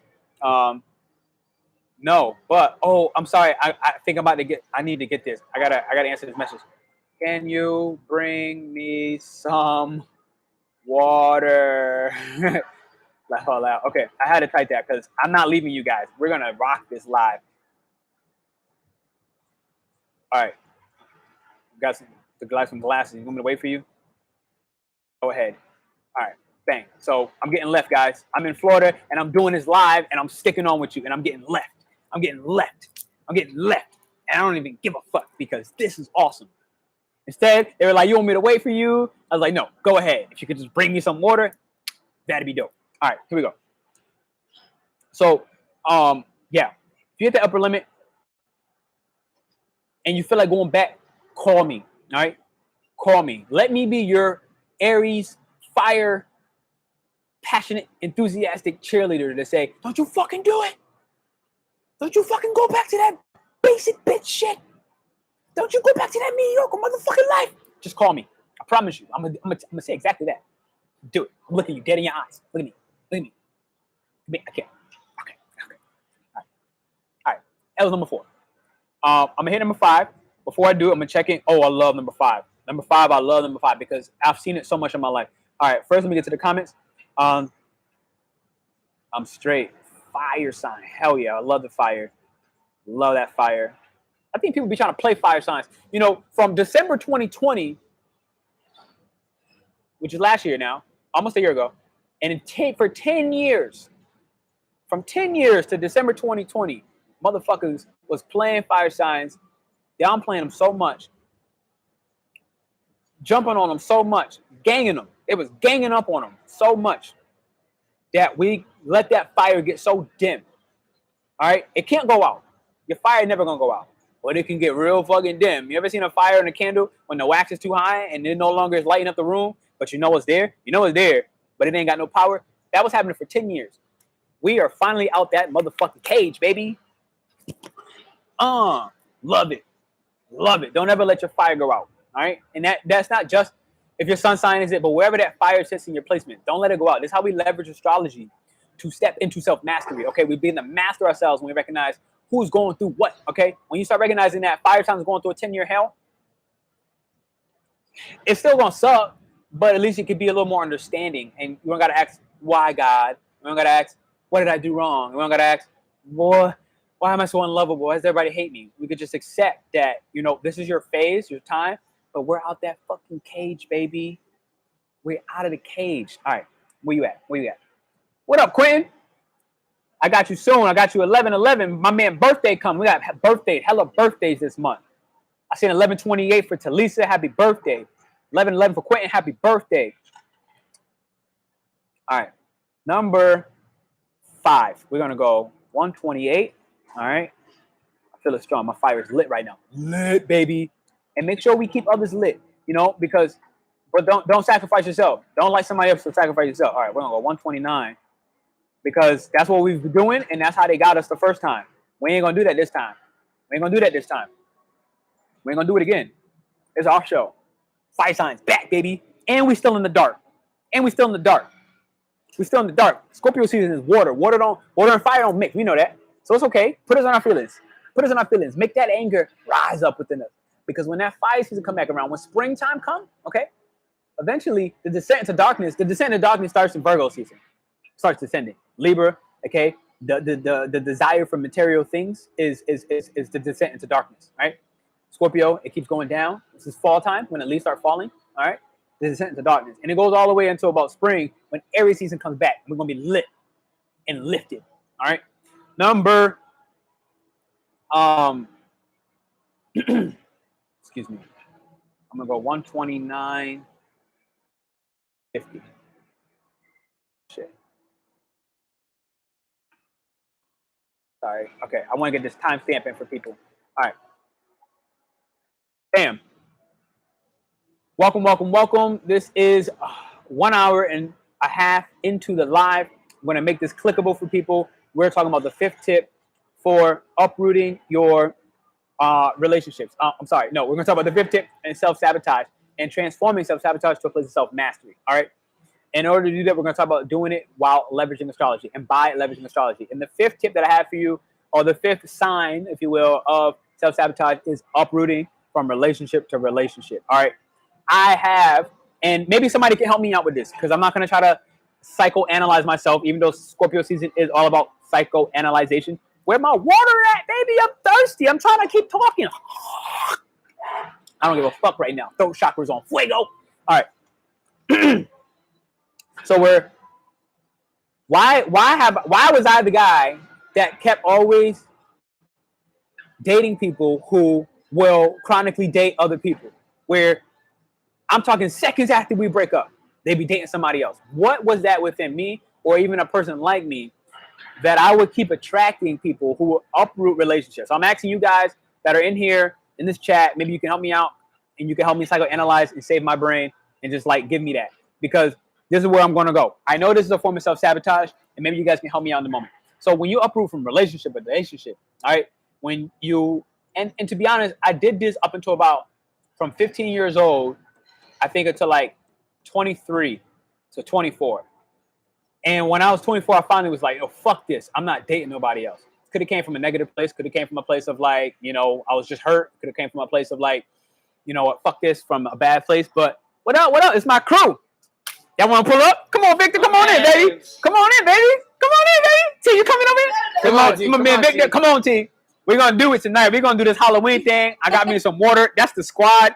Pick up, pull up. Thank T. It's going to be a movie, bro. I'm telling you. Halloween, baby. I appreciate y'all. Thank you. Thank you. Yeah, man. All right, here we go. So,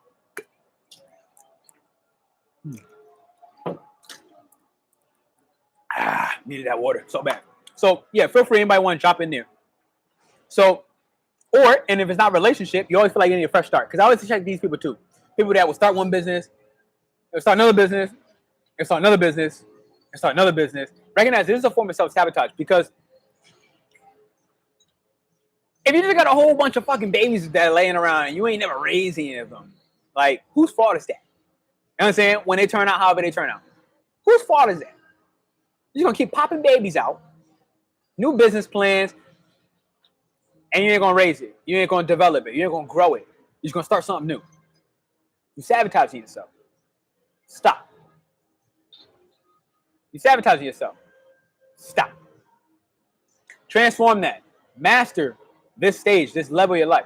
Check in your placements of codependency. Somebody earlier put 4th house, 8th house, 12th house. Those are usually the placements I look when it comes to codependency.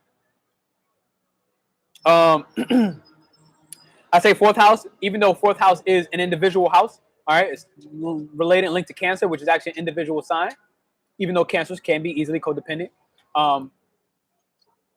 Because they're trying to be too empathetic, all right, and they are attaching to the psychic nature that they have and understanding what people need and feel and willing to sacrifice themselves because they understand that need of theirs, that emotional need that they're probably dating are not accepting or making space for, and limiting their emotional processing and not allowing their intelligence emotionally to evolve. That's where I see 4th house, all right? So it's one of the places I check for that. 8th house, because 8th house is, let's say, Scorpionic type house. It's in the interpersonal relationships and personal friendships. All right, Scorpio needs other people. As much as Scorpio may not want to admit that and may want to say that out loud, Scorpios need connection. They need other people. They will, and I talk about myself as a rising, Scorpio rising. We need ridiculously deep, emotional, intimate bonds. Okay, so again, also could turn easily into codependency and sabotage by supporting that partner's bond. I'm a victim. No. Victor. Haha. Switching that shit up. I'm a victor. I'm no longer prioritizing other motherfuckers over me. No. Fuck no. Done, yo. I'm sick of that shit. To be honest, I really am. Oh, what the fuck is that? That is not okay. That is disgusting. Oh, that's nasty. There's some protein shit on the top of that. Oh, that was really nasty. All right, so, and I look at 12th house as well. 12th house is a collective house, but it's also the house of the undone, things coming undone. All right, this is the subconscious mind. 12th house is the subconscious mind. So we're talking self-sabotage. And self-sabotage is coming from the subconscious programming, the part of our awareness and our consciousness that we do not understand. All right, that's 12th house. And we need to understand that 12th house is also linked to Pisces, and Pisces is the only water sign without a defense mechanism. Cancer, the crab, has a hard shell. All right, it tucks in like a turtle. Maybe a turtle tucks in. I don't know if a crab can tuck in, but it has a hard shell, so it has a defense. All right, Scorpio. No one ever really wants to fuck with a Scorpio. Don't ever forget that we're in Scorpio season, and Scorpio is death. All right, that motherfucker will sting you, but it doesn't want to. Remember that. It's only going to sting you. It's only going to be vindictive or vengeful when you fucked with it. So generally, if you don't fuck with a Scorpio, you're going to be in good grace, and they're going to treat you like everything. Everything. And I say that also being a Scorpio rising, I will treat motherfuckers like my everything. If you get to that deep emotional bond with me, you get to that intimate connection, I will give you the fucking space-time continuum. Fuck the globe. You want Planet X? Got it. Want me to bring the sun down to you? You cold right now? I'll bring it.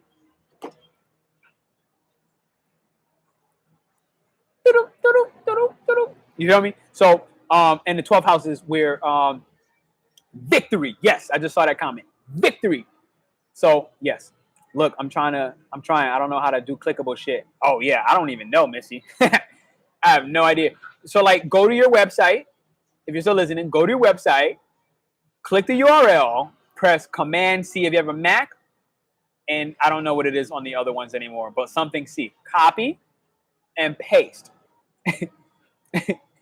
Paste is Command V. All right. So, here we are. And this is the uprooting of relationship, the fresh starting. Recognize that, this is sabotage because you're diverting your attention. All right. And when you keep diverting your attention over and over and over through relationships, through new businesses, through anything, you just keep switching it up all the time. You never finish it. You just keep having these babies. It's not healthy. All right. It's just not healthy.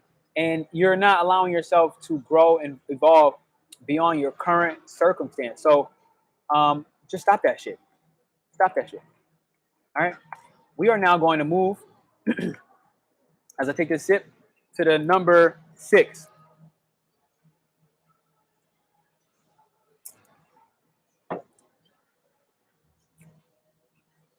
All right, welcome, everybody. If you're checking in on these 13 different tips for self-sabotage, we are currently on tip number 6, I believe.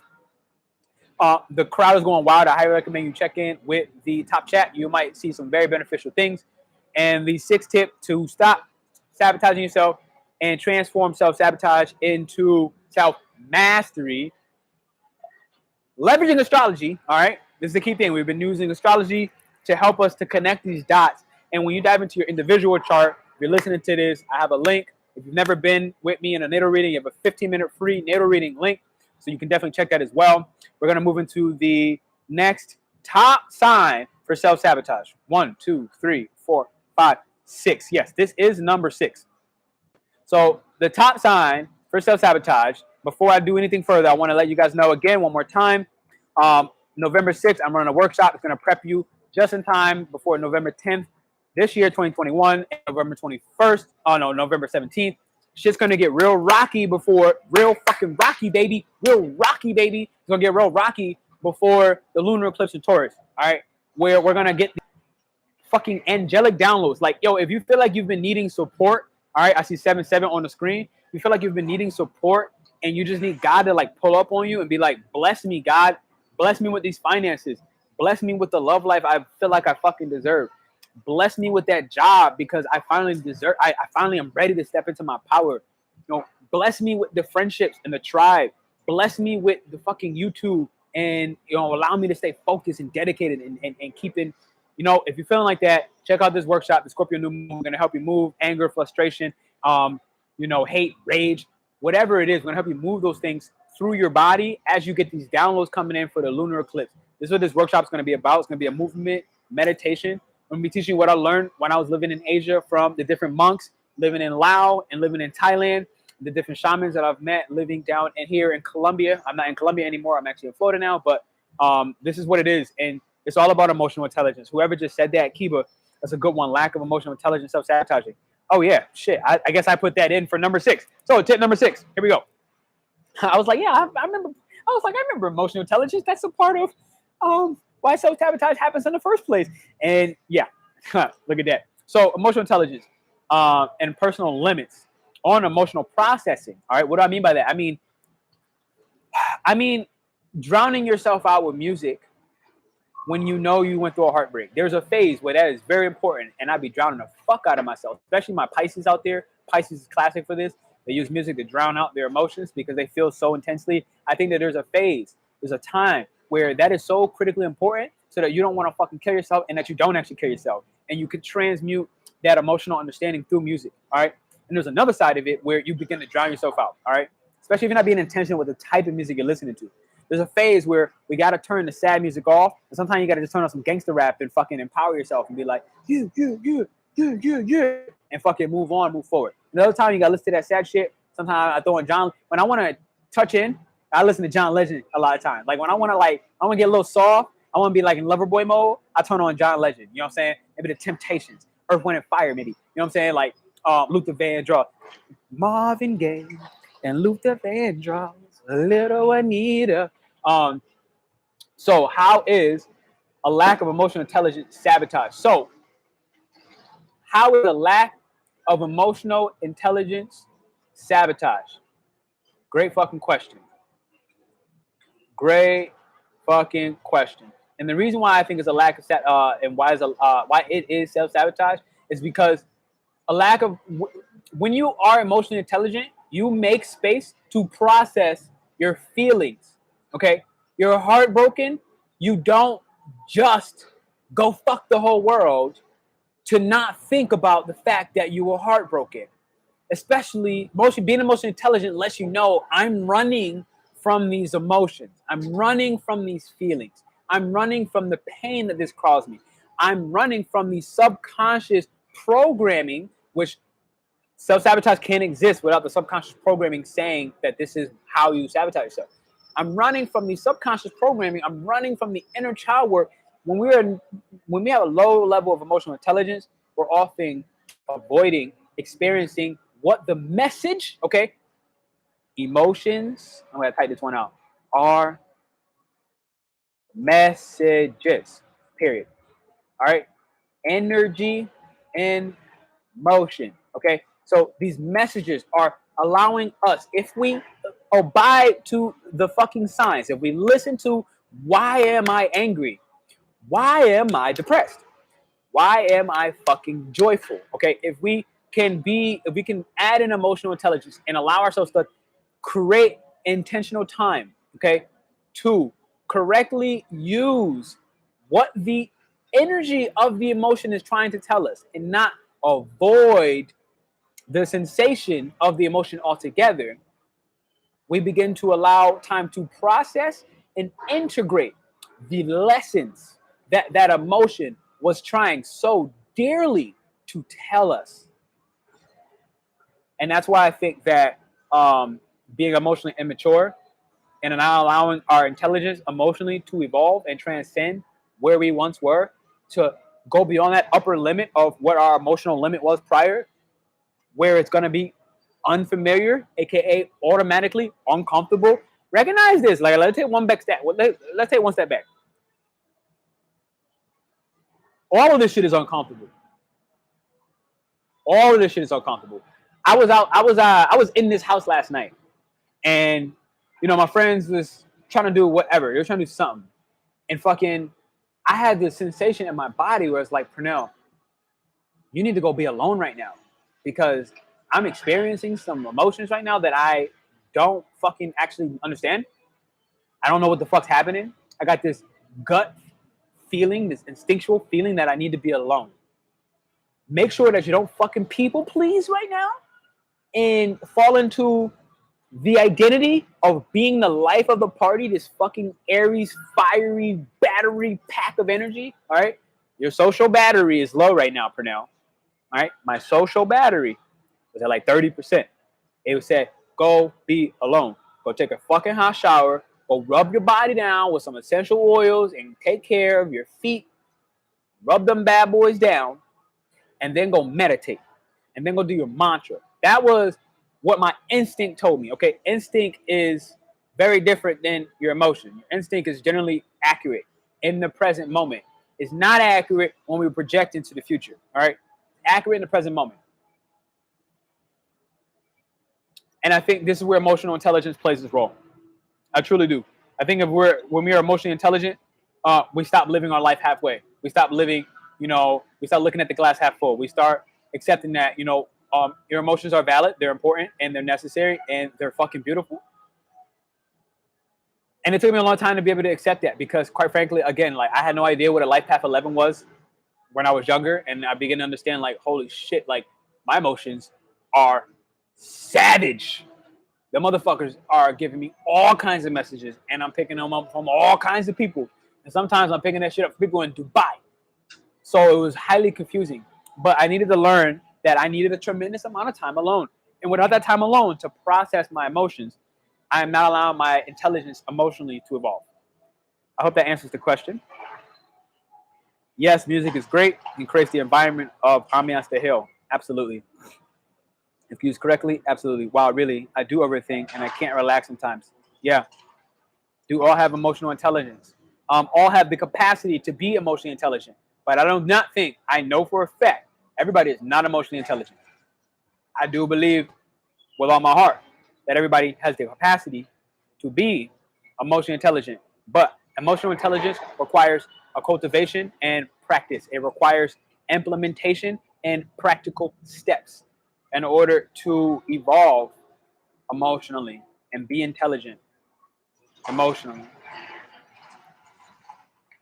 Hope that answers the question.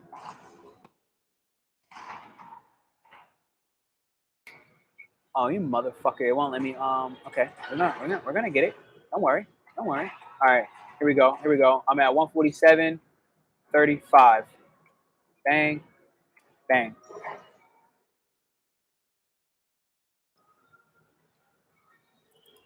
Okay, for all of you who are only checking in at this particular tip on this YouTube live, we are going through at an hour and 47 minutes, baby. I was so inspired to do this. All right. Tip number 8, I believe, for taking yourself from a place of self-sabotage to transform that self-sabotage into mastering yourself. And we're talking about how to do this while leveraging astrology to do so. And I want to actually honor each and every one of you that are still here, for liking, for subscribing to this channel, for sharing this with your friends and family that you love and you care for. I want to say thank you because, quite frankly, YouTube for, I don't know, 5-6 years have been my dream. And it's only this year, 2021, that I actually hit 1,000 subscribers and gained the confidence to just say, you know what, Pernell, fuck it. I'm all in, all in. I started this from 2020, actually, but 2021, the fruits of the labor started to blossom. So I want to thank you all. And I'll give you tip number 8. Tip number 8, I lost it, is justification, all right? Justification and measuring our lives by our intentions, not by the outcome, is a form of self-sabotage, all right? A lot of this is from the book that I got, The Mountain Is You, and I really love it. This woman, Brianna Weiss, she inspired me so much that I just had to find a way to incorporate this into my astrology narrative, and I want to keep doing these enrichment videos. What I've learned is, like, I'm here to enrich, and in order to do that in this instance, it's talking about justification. All right, when we try to justify what is happening by the intentions we had, all right, so like how this looks for me in my life, I would justify like, oh yeah, but my girl created my website for me, so she must love me. You know what I'm saying? And maybe that was the one thing out of 400 things that she did that was actually genuinely nice, or maybe that actually didn't happen from a nice place. Who knows? I'm not in her mind. It's not for me to try to be in her mind. But for whatever the reason, the justification of me allowing her to treat me like shit is because she made me a website, okay? And she intended, like, and then if I attach to the intentions of, I completely lost my fucking everything for a second. I was like looking at this boat. It's like fucking, I'm sorry. Let me catch up with you guys. It was like, wee! They're like all over the place. All right, sorry. I got completely off track. So, justification by measuring our lives by intentions. Okay, let me reverse it. Let's say I had an intention to show my love to my lady by creating her website. Okay, I had this intention. The outcome was that White Said never got done, but I had the intention, and I had the intention to love her. I had the intention to give her a hug on her father's birthday, but I never did. Whatever. The intention. When we measure our lives by our intentions and not by the fact that I actually gave her a hug, not by the fact that I actually made her website, not by the fact that I actually did blah, blah, blah, blah, blah, that I actually showed up as, the man I say I am, not the intention of who I say I want to be, when I actually show up for real, authentically. And that's the outcome. That is when you're not self-sabotaging. You're self-sabotaging when you're attaching to the intention. Like, I wanted to do this, but I didn't. But like check in. Like, check in with what you wanted to do, but that measure and how you valued what you feel for that person or whatever it is, check in when it didn't match the outcome. When your intention didn't match the outcome. Because it's like no one remembers who came second, third, fourth, fifth, sixth, or seventh. No one remembers. They remember who fucking won. They remember the outcome of the race, right? Remember that Floyd Mayweather won the fucking fight. All of them. That's what you remember. You remember the outcome of his career. His career, he fucking won all his fights. That's the outcome I remember. I don't remember any of his intentions. I don't even know what they were. So recognize that this plays into all different areas of our life. Let me check in with the comments. And recognize that this comes because this is how we set ourselves. This is how we can become masters of ourselves. When we recognize that, a lot of time we do that for momentary satisfaction. We set this intention and we live by that, and then we set a new intention and we live by the new intention. We set a new intention and we live by the new intention. But are we living by our outcomes? Are we living by what we've actually completed, what we've actually done? That becomes a very different question.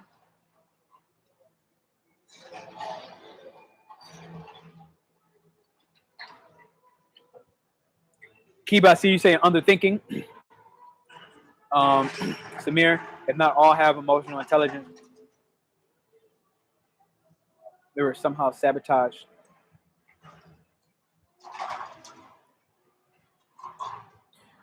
I'm not sure I fully understand your question, Samir, but I from what I think I grasped, because we aren't all emotionally intelligent. This is how we're unconsciously. Remember, I said in the beginning, subconscious programming is where sabotage is born. All right, sabotage is born in our subconscious programming. The parts of our mind that we're not aware of, and the action that we're taking, that we don't even know where they come from. We don't even understand what part of our upbringing created that. So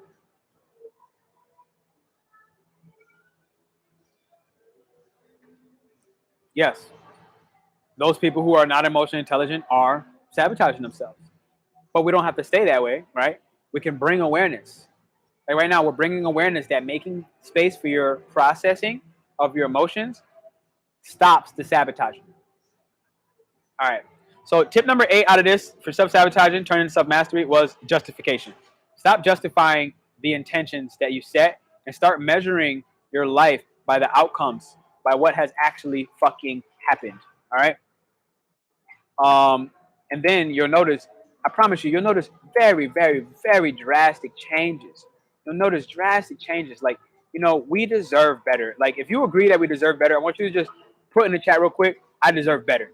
If you agree and that's what you feel, I want you to confirm that and affirm that. I deserve better.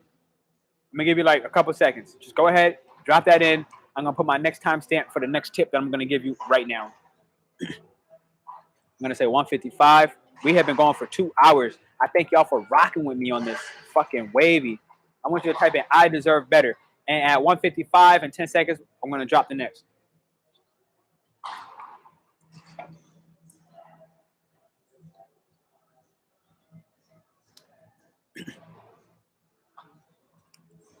Welcome, welcome, welcome. I deserve way better. Hell yeah, I deserve better. Hell yeah, Kelsey. Hell yeah, Talisa. I deserve better. Hell yeah, Samir. I deserve better. I see you all in the comments. I'm gonna type this shit too. I deserve better.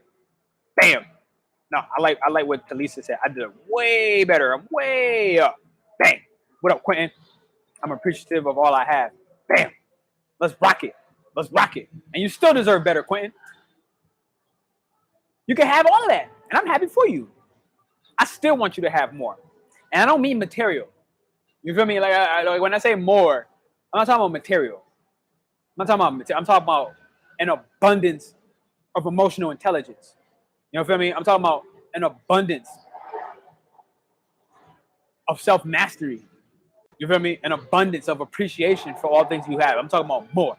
So we are currently at tip 9 out of 13. Thank you for rocking with me on this. Tip 9 out of 13 for how to step out of self-sabotage and transform that shit into self-mastery.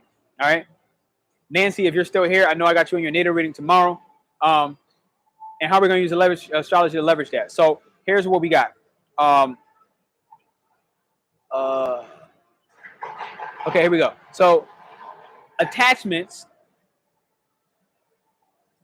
to what we don't want is a warning. We're off track, or we've adopted other people's desires. Ooh, I do this. I've done this. I did this in my last relationship as well. I've adopted the desires of the partner. Yes. The key thing with this is to accept that the ideals you have may be outdated. All right, the ideals that I had were outdated. What I thought I wanted in love was just outdated, and that was the truth. You know, the ideals of what I thought love was as a whole was outdated. You know, the ideas of how I felt, you know, giving and receiving looked like in a relationship for me was outdated. All of that was outdated. So, this is the tip 9 right now. Stop 7. So what I mean when I say attachment to what we don't want. So how can I give you an example of an attachment that I don't want? Okay, so like the truth is I had an attachment to emotional turbulence. I can admit that. I had an attachment to emotional turbulence. Like, quite frankly, I was addicted to fucking pain. I had like a glutton for pain. Like, I had a glutton for allowing people to disrespect the fuck out of me. Like, which is so wild because, you know, it was always in my face. The trigger of that glutton for pain was always in my face, but somehow that subconscious programming was so much stronger than my conscious awareness. And, you know, finally, it's like I look at it and it's like, look, I deserve way better. You know, that's why we just confirmed that as a group in the chat. I deserve way better. So my attachment to the emotional turbulence didn't allow me to have a secure and stable bond, a secure and stable relationship. I was attached to the turbulence. I was attached to the pain. I felt like being in pain was a part of love. And I didn't give any space for my ideal about that to change or transform into anything different. I didn't allow myself to accept that it could be different, that it could be better, that I could actually have harmony in my love life. And this is where recognizing that I had a Gemini in the 7th house. I have a Gemini Venus in the 7th house. Okay, so this is how I leverage astrology to master my response to my suffering. Okay, by recognizing that, first off, Gemini really don't want no fucking suffering. Gemini's not about that. It's a little 7-year-old kid, right? So I'm attached, Venus, attachments to, like a 7-year-old kid, joy and fun and playing and fucking knowledge without any real attachments to any specific form of knowledge. But in the 7th house, meaning that in my partnerships, my significant one-on-one relationships, I was attached. I'm attached on another level to harmony. I'm attached to harmony. I'm attached to making peace. But on the negative side of that, or downside, I'll say, the shadow side, is the attachment of loving harmony so much that I would accept the emotional turbulence. You see how that all played out? I loved harmony so much that I would actually take in the turbulence. I would take the pain, and I would just basically sacrifice myself. I would sabotage myself in this way in relationships from gaining and having more fulfilling, emotionally and deep, intimate bonds. Y'all see how that played out? And this is where attachments to what we don't want, because I don't want emotional turbulence, all right? But my attachment to it was my sign that I was off track. And I kept ignoring that sign. I kept feeding and adopting the desires of the other people, and I let them become my own, all right? This is where I had to learn as an empath, life path 11, call it what you want, a fucking human being. You know, I had to learn that, you know, I need to be in touch with what do I want? What are my desires? And create my frame before I try to allow somebody else into my frame, before I try to help other people with their frame. Because basically I was just adopting into the desires of everybody else's frame of what they wanted me to be and how they wanted their frame to be or me to be fitting in their frame. And that was very unhealthy for me. So, you know, that's how I would sabotage myself. And this is why this topic of sabotage right now is, quite frankly, tremendous. It is a life changer for me. I always get the right book after the right moments. In the right moments of my life, I always get the right book. And it generally is a book I never pay for, but somehow it just lands in my lap. So, sorry, my eyeballs. That's that. To accept that my ideals are outdated, that was the key with this one.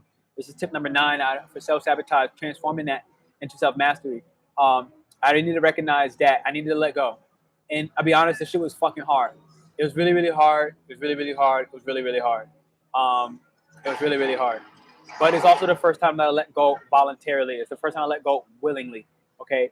And just accepted that these emotions that are rising in me, I can feel it in my gut right now. Like, you know what? Like, the honesty is I really do miss the comfort of my ex-lady. I do. Like, I miss the comfort of actually being held, or even if it was fucking fake love or love that wasn't for me. Like, I miss the feeling, right? And that was where I had to accept the attachment to that glutton for pain, because that feeling came with a lot of pain as well. That feeling came with a lot of crossing my own boundaries and allowing other people to cross my boundaries as well.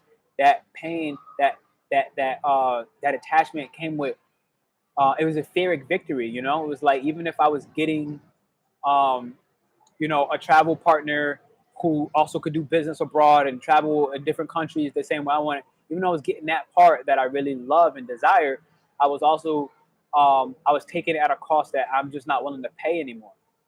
You feel me? Like, so I had to accept that, you know, I had to accept that. And that was a part of it. And I had to accept that as a part of this tip number 9 for self-sabotage. Letting go creates space for alignment. This is the key thing. When you let go, you create space for alignment, and for the objective truth, the truth that's just true.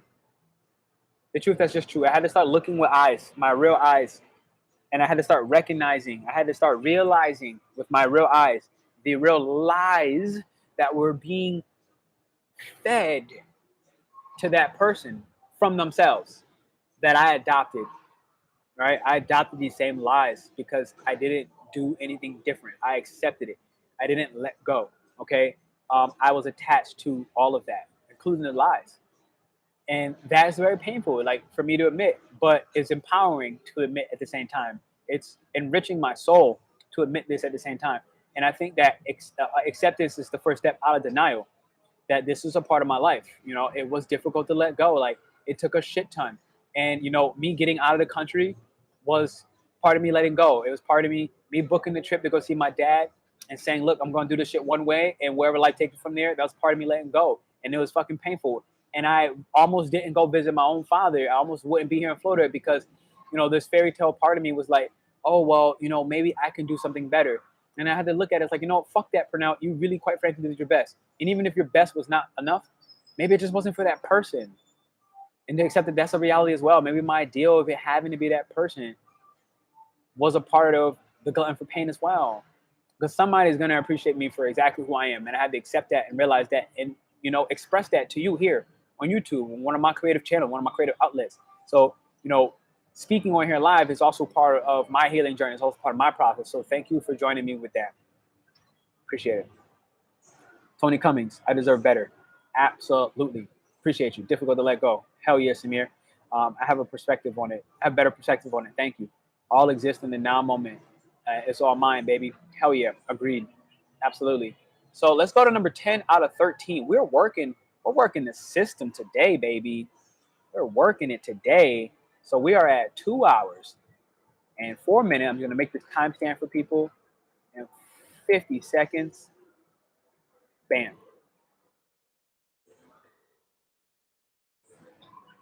Gemini, I see you. I'll get to that comment in a second. We are now at 2 hours, 4 minutes, and 50 seconds. You are checking in with tip number 10, I think, out of 13 that I've listed. And we are here talking about sabotage, self-sabotage specifically, and how you can master the way you respond to suffering by leveraging astrology. Okay, we talk about astrology somewhere in the middle, and we're going to keep doing it. So feel free to rewind if you're just catching in at this timestamp.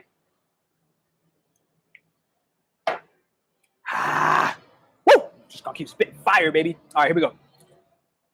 Ooh, my back hurt. Bam, bam. All right, judging others becomes the rule that we have to play by, causing dissatisfaction. All right, it's a form of self-sabotage. Practice making less assumptions, all right, and consider that you don't know all the facts. That'll help you to avoid sabotaging yourself. All right, so how many of us have walked around this earth with superiority complex and was like, whether I have to admit it or not, because I probably can't admit it because my pride is too strong to admit it, I have made assumptions. I know it all. I am the best, and I'm always right. You rest. Gotta follow me to rest. You know what I'm saying? So, like, this I've seen this reflected in relationship. I had to check in with that for myself as well. Glad to be a part of your healing journey, loved one. Absolutely. I like how you do that, loved one. Loved one. I like that. I like that. I like that. Thank you for being you. Thank you for sharing your truth with us. Absolutely. Thank you for being on the other side. Really, because you know, like I am a Gemini. Like I need to communicate. I'm not a Gemini. I got a Gemini Venus. I need to communicate, right? Like I have an Aquarius in the third house of communication in Saturn. I got to communicate. This is where astrology helped me to understand that, like, you know, wind signs, air signs, they don't actually understand their fucking emotional world unless they communicate. They have to talk out loud. And Aquarius specifically, I know, like Aquarius moon, I know somebody with an Aquarius moon on here, to understand their emotional world, they need to communicate in group settings. Trying to do it on their own and do the shadow work by themselves. That's not what shadow work is. Shadow work isn't fucking, you know, putting yourself in a hole and trying to psychoanalyze yourself until you get the answers. All right, that's torment and that's fucking torture. So learn from my lessons, because I have done that. I've done it a lot of times in my life, and I thought that I was alone. I thought I had to do it by myself, but that's not true.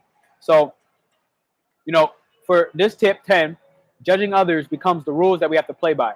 When you criticize people, which probably is you criticizing yourself, but when you judge people, especially super critically, as if what they're doing is so fucking far-fetched, recognize that you are now playing by those same rules. You are now you're basically judging yourself to such an extent that you are sabotaging yourself. You're not allowing yourself to grow. You're not allowing yourself for room for any other possibilities outside of your own assumptions. Okay, I'm gonna repeat that. You are not allowing for any possibilities outside of your own assumptions. I am going to repeat that. You're not allowing any room for growth and for other perspectives and for other possibilities, because you're being a fucking dickhead outside of your own assumptions. Okay? Stop being a fucking dickhead. I rest my case. All right. So practice when I learned about this is whenever you recognize that whatever you're saying or feeling or thinking is just not the objective truth, but it's your subjective truth based off of only your feelings. It's time to check in and recognize that assumptions aren't cool. All right.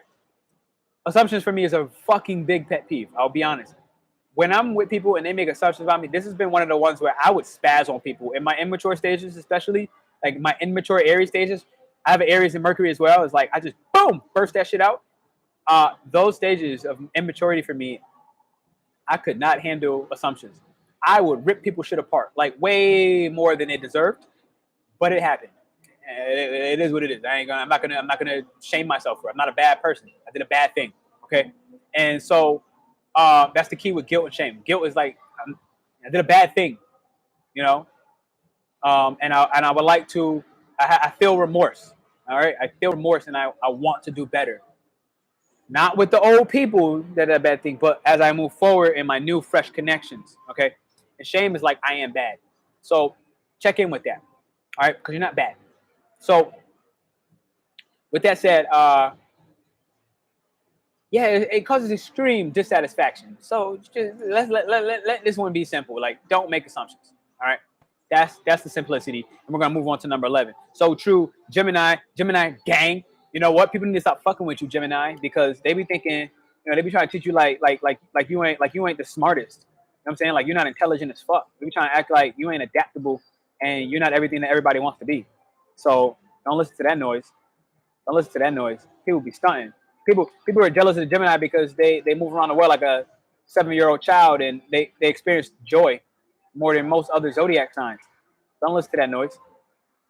All right.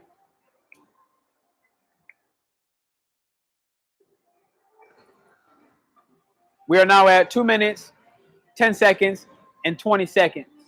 No, 2 hours, 10 minutes, and 20 seconds. All right. Thank you all for joining us live. Today we are, if you are checking the timestamp, on number 11, I think, out of 13 different signs and symptoms of self-sabotage. All right. This is a lot from the book that I'm reading. Currently, I'm halfway through. The Mountain is You.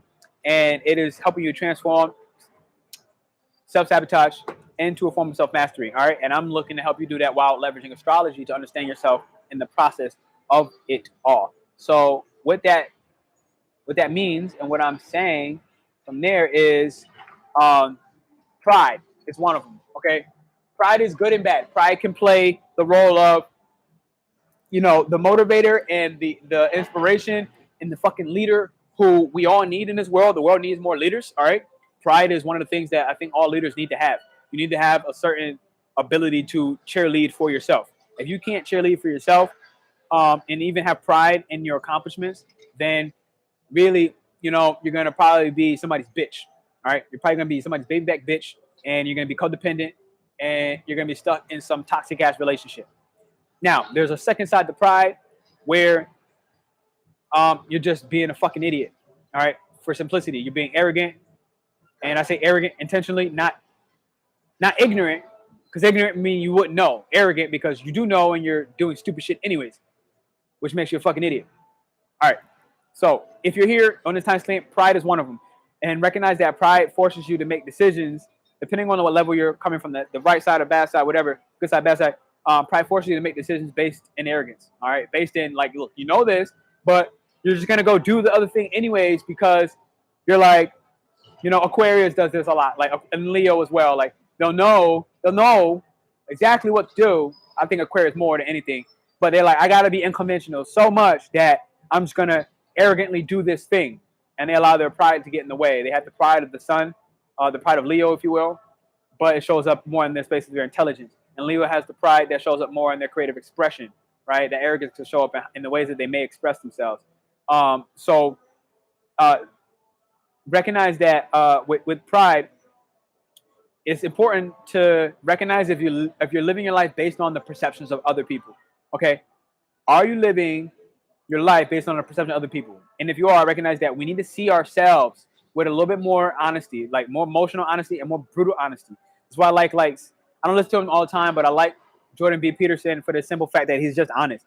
In many ways, he's like a fucking dickhead in the way he talks, but at the same time, no one can say that he's not intelligent, and no one can say that he's not pretty much dead accurate, on point, and no one can say he's not honest. Okay, he's brutally honest, and I think brutal honesty has this place in the world, and I think that especially men in the United States of America are growing up extremely fucking insecure, and we are losing security. No, we're losing control.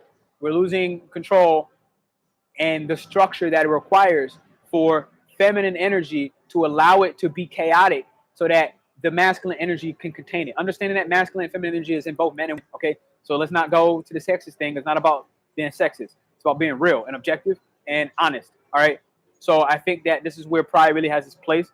We can't keep living based off of how other people view us. We need to be more brutally honest and start to accept that we're fucking not perfect. That we have all these perceived flaws, okay? Because that flaw to one person may be the fucking strength to the next. One man's trash, the next man's treasure. One woman's trash, the next woman's pleasure, okay? So imperfection exists and it's beautiful, all right? You're fucking imperfect and you should love that, accept that. If you can do that, then pride will become a weapon for you, a weapon of fucking celestial might, all right? Start slashing down these dumbass enemies. Because, you know, on a side note track, like, let's not pretend there's not fucking demons out here. All right. Let's not pretend we're not in a spiritual war. All right. Let's not pretend that everybody out here is just not good. Because everybody out here is not fucking good. Everybody out here don't have good intentions. There are motherfuckers out here with real mal fucking intent. All right. Malicious intent. People who exist with bad intentions. There are good people that are fucking possessed and inhabited by bad spirits. All right. That is, there are people being used. There are good people that you love dearly, that are being used. They're being possessed. They're being fucking manipulated by forces that they cannot even see. All right. So let's not pretend that they don't exist. And with that being said, we can start being more brutally honest, and start seeing ourselves. All right. And accept ourselves emotionally. And as a part of that, when we start accepting that we're not perfect, we can start asking for advice. We can start admitting that I was wrong. You know what I'm saying? If you're around people that can't admit that they're wrong, get the fuck away. Fucking run. Run. If they can't admit they were wrong and they know it and you know it and y'all both know it and y'all in that conversation, but they rather just stay with their mouth shut, fuck them. It's time to dip. You heard it here first. All right, here we go. Recognize that this is a form of self-sabotage. All right? Especially when you know you're wrong and you're just like, look, fuck it, I'm not wrong, whatever, and you're going to go to the ends of earth. That's toxic. All right, Gemini. Love Gemini. And as a Sag, y'all are exactly on the opposite side of the chart from a Sag and Gemini are super powerful together. Absolutely. That wind fire combo, my best friend is a Gemini. I fucking love them. I love Sag. I love Geminis. I'm always been suckers for them, you know. Yeah, I love them. I got so much Gemini in my chart, is bonkers. And it means you don't trust the outcome. Overthink. Boom. I see you, Kiba. Jordan Peterson is the best. Boom. I see you, Quentin. I don't want to be a Gemini. So everybody don't want to be Geminis. However, I love to be around them. Oh, I'm brutally honest. Yeah, you're brutally honest because Geminis have swords. People don't realize that Sagittarius is the only zodiac sign, Sag, the only zodiac sign in all 12 that has a weapon, okay? And to understand that Gemini and Sagittarius are sister signs, so, or you can call them brother signs, if you will. They're masculine energies, but whatever. We're going to say sister signs because why not? And as a part of that, the weapon of a Sagittarius is shown in the zodiac symbol. It's not shown in the Gemini symbol. However, Gemini has its weapon is through communication. You have the ability to cut somebody's shit apart through your words, through verbal communication. So that is a part of AKA brutal honesty. Day one, baby. Boom. And you don't want to be a Gemini? Why the fuck not? If you don't want to be a Gemini, maybe it's time to get a natal reading. Who said that? Who said that? Talisa? Oh, she is Sag. Oh yeah. Well, I mean, shit. If I was a Sagittarius, I wouldn't want to be a Gemini either. Maybe not. I mean, you got that Gemini influence in you. You know what I'm saying? So if you're Sag, somewhere in you that Gemini sits. They be dragging Geminis. I know. They be wilding out. Geminis are the shit. But. An unevolved Gemini is fucking annoying. I hate those motherfuckers. Unevolved Geminis, yo, when I tell you the motherfuckers lie out they fucking ass, and it's so annoying. I hate an unevolved Gemini. But that's a very different from an evolved Gemini. But like that's every sign. Every sign got their thing. Sometimes pride, a person can't see as hidden. Sometimes they can't come out of the ego. Sometimes pride is their life. Absolutely. And those people, you know what? They exist. We need them. We need them so that we can see, all right, Sagittarius, I see what we don't want in our lives. I don't want prideful motherfuckers in our lives that are on the toxic side of pride. I don't want them. Especially if they can't see their ego. Especially if they can't see that, like, you know what? They're destroying all their friendships, relationships, and fucking bonds and love around them. Like, I don't want them in my life. You know what I'm saying? And that's sometimes hard to accept because some of those people, yeah, I do love. But I don't want them in my life until you're ready to get your shit together. You know, go get your shit together and then come back when it's time. Or not, because maybe we won't be here. Maybe you missed your window. Fuck it. All right, here we go. So we're going to move on to number 12. We're at 218. Nope, 219. Oh, I hear the music. Halloween weekend is here, baby.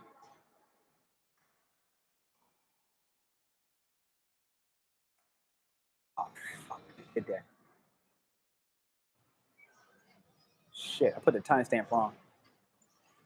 Oh, whatever. All right. Bam, we're going to do that one more time. And what we're going to do is I'm going to go 219, 38.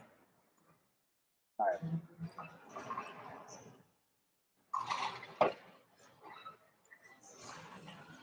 We're currently at 2 hours, 19 minutes. I'm here. I'm spitting it out. I'm going to blow my voice and throat chakra out of the fucking atmosphere, and I'm going to keep talking to you guys. Thank you for checking in. This is tip number 11 or 12. I lose track for self-sabotage and how to transform that into self-mastery. We're doing it, and we're teaching you how to use astrology. You see all the astrological information that's pulling up that you should be able to match through this chat. If you're checking in at the timestamp on this YouTube video, and maybe some of these astro signs are matching up you, and you'll get very clear insight to who you are and how to navigate this. So my next one is the guilt of succeeding. I'm going to get to your comments. I see you guys. The guilt of succeeding beyond family limits. This is where self-sabotage happens. I was one of these guys. I wouldn't leave. I think like 4 years ago, I left the United States, and I wouldn't leave in the beginning as bad as I wanted to for all the years prior because I felt guilty. I felt like I felt a lot of things. I felt like my family was going to die if I wasn't around them because the honest truth is they're just not healthy. They're honestly just not healthy. You know, I've had a lot of family members die just because of basic health complications that all they had to do was eat a little bit better. All they had to do was go outside and take a walk. Just a walk. Not even run. You don't even got to run. Just got to walk.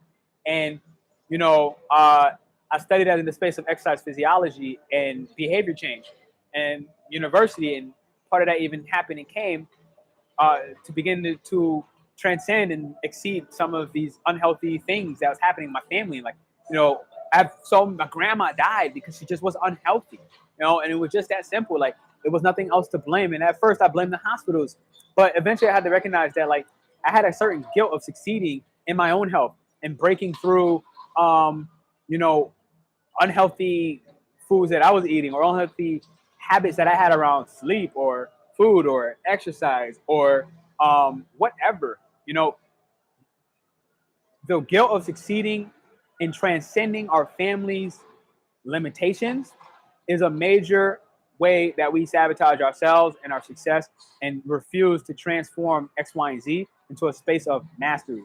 We got to check in. We got to check in. Guilt is a motherfucker. It could also be a motivator if we know how to use it properly.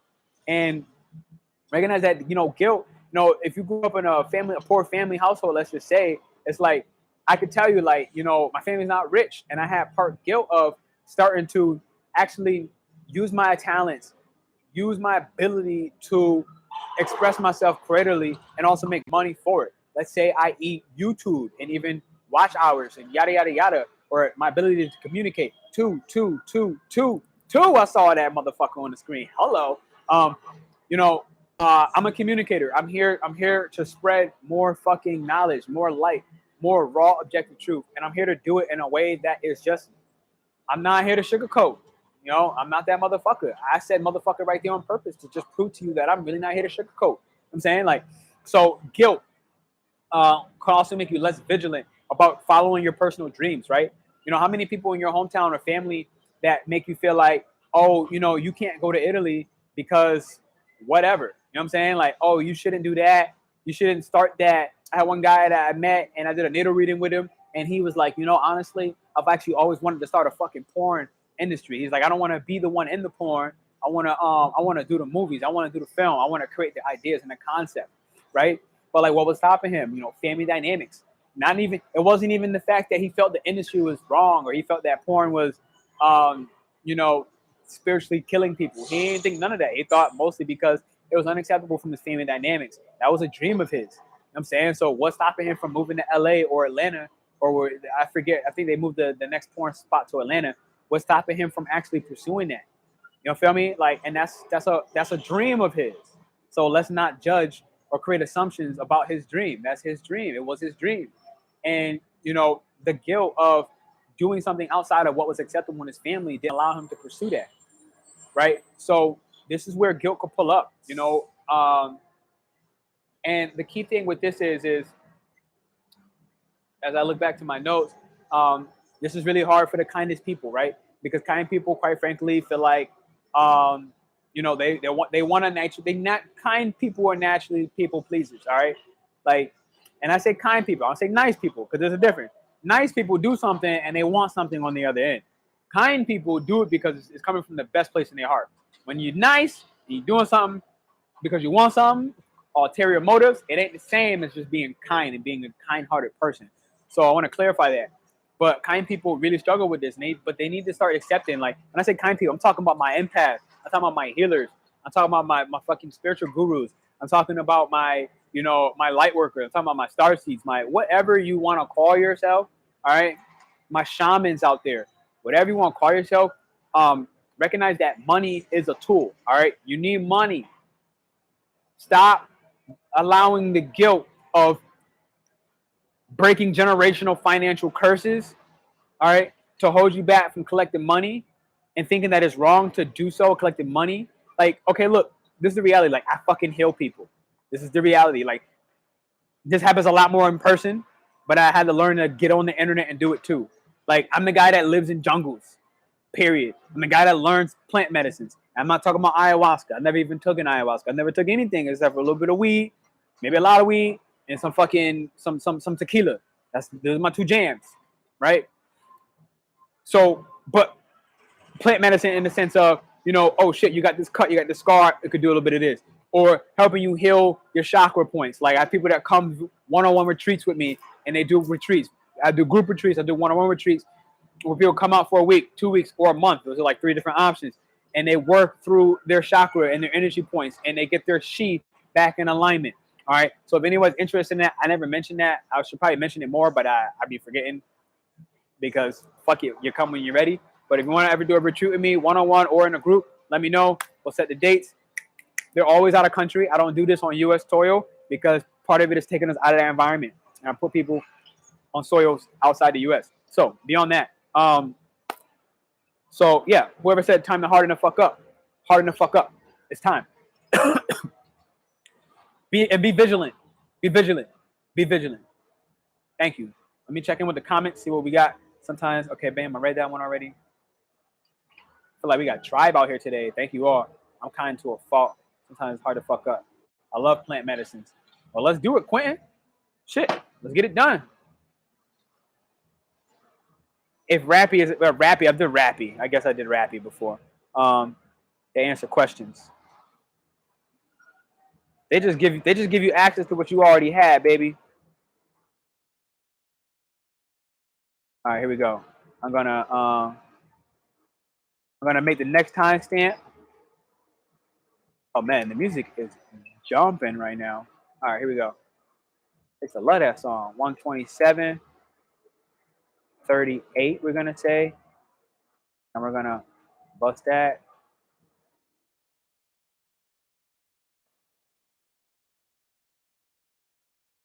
Two hours, 27 minutes, and 38 seconds. We are here, baby. We're checking in, and this is what we're gonna do.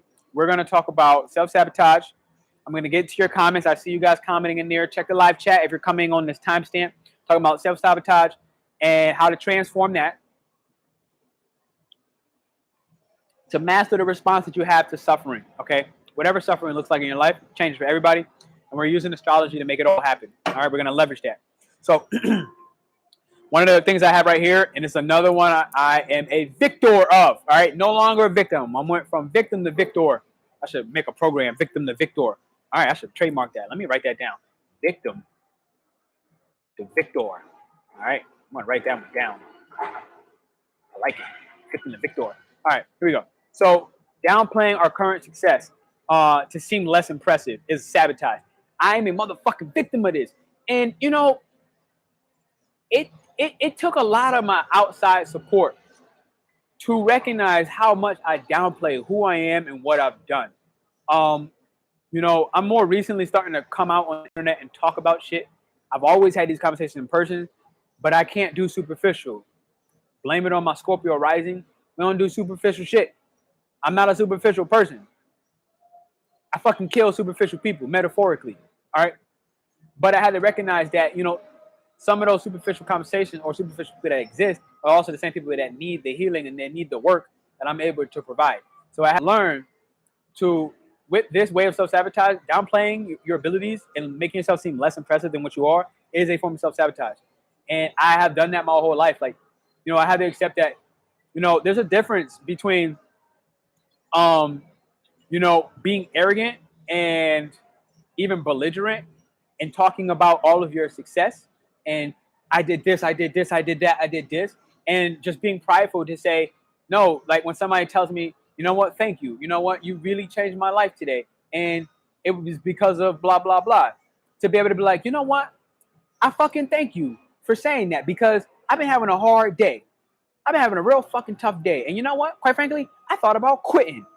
I thought about saying, fuck the healing work. I don't want to tell nobody shit no more because they don't even want to hear me. And that was what I used to think. They don't want to listen. Right? And that was also some shit I needed to work through for myself. They don't want to listen. But I had to also recognize that, you know, there was a phase where I would hear that and I couldn't take a compliment. I couldn't accept, you know, something so beautiful that people would say to me. And it would become me downplaying and making what I did seem less impressive than what it was. And I was on the phone with my mom the other day, and she had some family over, and she had some. One of them was saying, "Oh, P, I saw something going off with your YouTube, and like, you know, congratulations to this current success." And she was like, "And you know what? You know, even before you was on YouTube, you know, whether the people know it or not, you've been doing that. You've been doing that." She said, "It's been years on years on years. You've been doing that." And just hearing that reminded me for a moment, like, damn, you know what? For all those years prior, I was self-sabotaging. I was downplaying the fuck out of what I am capable of, what I know. I never thought of myself as intelligent as other people thought of me. You feel me? I never thought of myself as so emotionally adaptive and, you know, capable as other people thought of me. I never thought of myself as such a bright light or some kind of star child like other people thought of me. I always downplayed that. And if compliments will come, I could never receive it. And I had to recognize that I was sabotaging myself. I wasn't allowing myself to step anything higher than the fucking upper limit that I set on myself.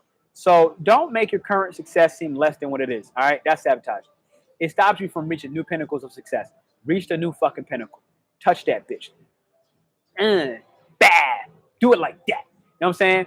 And don't let people play you, because you know what? I'm in Aries, right? So all fire signs, quite frankly, competitive as fuck. All right.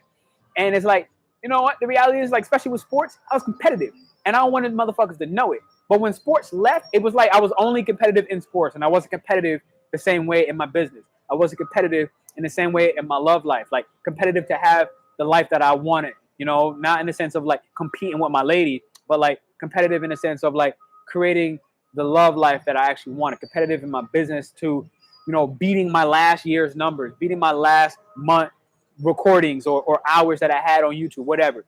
Competitive. So I had to recognize that I was downplaying, and I wasn't allowing myself to reach those new pinnacles of success, and just allowing that upper limit to become my lower self, being run by my lower self. So there are ways to practice healthy versions of pride, to honor your accomplishment, honor your compliments, and stop pretending that you're not happy when you know you are. Okay, stop saying that I'm not happy. Stop that, because it's not entirely true. You know what I'm saying? Like, maybe you have some moments where you're not happy, but like, are you entirely just not happy? Maybe you are. I know, shit, there are a lot of people that are entirely not happy. So I'm not gonna say not, but stop downplaying it. Like, the moments that you do experience joy and happiness, fucking bump that shit up, and that's gonna help you get outside of that happiness. I see a lot of people in here love plant medicine. Stop limiting your power. Let's check in with the comments before I move to the next one. I see plant medicine. Plant medicine. You've been saying some deep stuff. Thank you, Kiba. Appreciate you. Thank you, Kiba. Thank you, Kiba. You know what? You're right. I'm not going to downplay myself. I'm a deep motherfucker. You're right. You're right. I moved from victim to victor. You're right. I see you, Kelsey. Absolutely. Thank you. Victim to victor has been around for a minute. So check if it's already a trademark, copyright, DBA. Oh, yeah. That's straight. I mean, you know this thing, right? Like, everything in the world already exists. Ain't no shit new. Ain't no shit new. So, I mean, even if it's trademarked, even if it's copyrighted, it's like, right now, it resonates. I didn't know that from somebody else. It just literally came from me. I was like, it came by accident. Victim to victor. So it's like, if I said something and somebody got more money because of me, because I said I created a coaching program called Victim to Victor, or like, you know what I'm saying? Like, or some online program, Victim to Victor, and somebody collected some funds on it, you know what? Good for them. That's how I look at it. It's like, fuck it. Good for them. Age of Aquarius. Take the funds. It'll come back to me somehow, some way, because I didn't do it out of malicious intent. You know what I'm saying? I just did it out of empowerment, out of enriching the people listening. And right now, we now have, at 2 hours, 34 minutes, the last self-sabotage technique. I thank you all for staying with me so long. You're incredible. I'm going to say 2:34. Nope, I'm going to say 2:35:00. 2 hours, 35 minutes. Deep waters. Diving deep once again. Here we go. Ladies and gentlemen, we now have the last one. Unhealthy habits. All right. I had so many more self-sabotage techniques that we're talking about. I got that call immediately. That's my people back out here. Hey T, I'm coming up soon. This is my last one. I'll talk to you soon. That's my last one. So let's do this, baby. We on here. If anybody's checking it on the timestamp, we're talking about self-sabotage. I should probably redo that, but whatever. We're talking about self-sabotage. I'm going 40. We're talking about self-sabotage, bringing you and transforming that self-sabotage to a place of self-mastery. All right, learn how to master yourself. Learn how to use astrology to lever that. And the last one I got for you, as I give you the Ralph Smart, slow motion to this side. Slow motion, baby. That's trademarked. That's Ralph Smart. I'm calling you out. That's your name, baby. I appreciate you, Quentin. I'm gonna keep fucking busting these lives. I promise you. I'm just not gonna stop. Like I'm just not gonna stop. What if I had the best gift I had from my last relationship would have taught me was, Pernell, stop fucking downplaying your shit. Stop letting other people's desires to slow and stop your own. Stop that shit, P. And I'm done. So I'm gonna keep busting these bitches. Thank you. I appreciate you on that. Last one we got is unhealthy habits: overeating, inconsistent sleep, lack of exercise, all self-sabotage. All right. A hyperactive sex drive. Okay, I was definitely in one of these stages in my life. I definitely think it was more like college. Hyperactive sex drive, just fucking avoiding shit through sex, like literally, like not even fucking recognizing it. Avoiding it through alcohol and sex, being like, you know what, fuck it, I'm drunk, doing my thing, fuck everybody, fuck the world, and that was the mentality I had. I just hated people. Like it was to the point where I was like, but did I really hate people or was I fucking hurt? Because the reality is, I was hurt. I was so hurt. I was so hurt. I was so sick of people hurting me. I was so sick of allowing myself to be hurt by other people. I was so sick of the pain that I was causing myself by allowing X, Y, and Z. And you know, this is where even the unhealthy habit of sex had just fucking ran my sacral chakra dry. Okay, and this is where again, like abstinence had came out of my life. I was like, you know what, fuck it. At phases where like I'm not gonna have sex with nobody. So unhealthy habits: sex, eating, inconsistent sleep. All right, lack of exercise, relationships that you know is just dirt for you. Okay, living conditions that you know just fucking makes you miserable. Unhealthy habits. Recognize that they're not meant to change all at once. Okay, to stop self-sabotaging, don't try to just make all it. Some people, all right, I'm gonna back up. Sometimes I think people say like, you know, some people can do the cold turkey, and they're just like, look, never again. If I'm being honest, I'm a cold turkey motherfucker.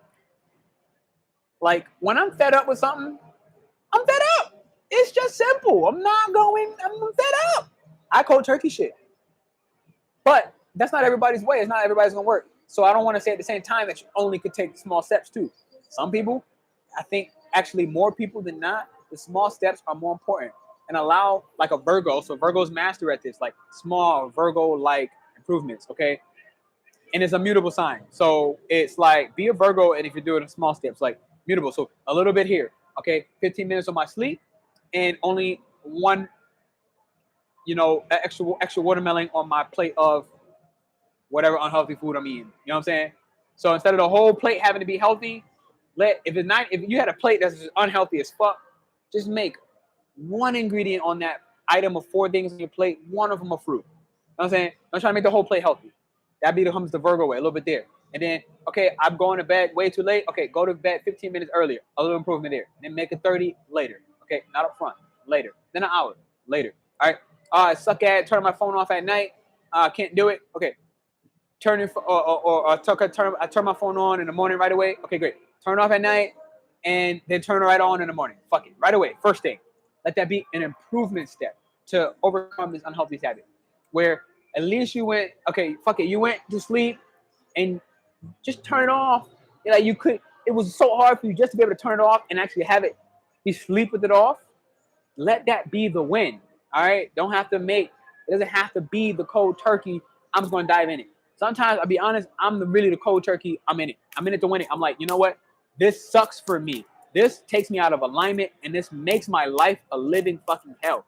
Done. Sometimes for me, it's just that simple. But I don't want to take away that there's other ways to go about it. And I think that the incremental step is important. Because even though cold turkey for me is really a method that works, generally because I'm so fed up, it only really works because I get myself to these over-exaggerated fed up points. Like, I usually take shit allow too much pain to seep in where I don't even have a choice, where it's like cold turkey or nothing. So that's another side of it. But there are other parts of me that, I am a very progressive person when it comes to improving my life. Like, I am obsessed with growth. I am obsessed with improvement. Virgo 10th house is probably what part of that is about for me. I'm sure some other placements as well. So I think a combination, and let it be intuitive for you. All right, here we go. Let's check in with the chats. That brings all of these things up. I'm going to check the chats and see what you guys are saying.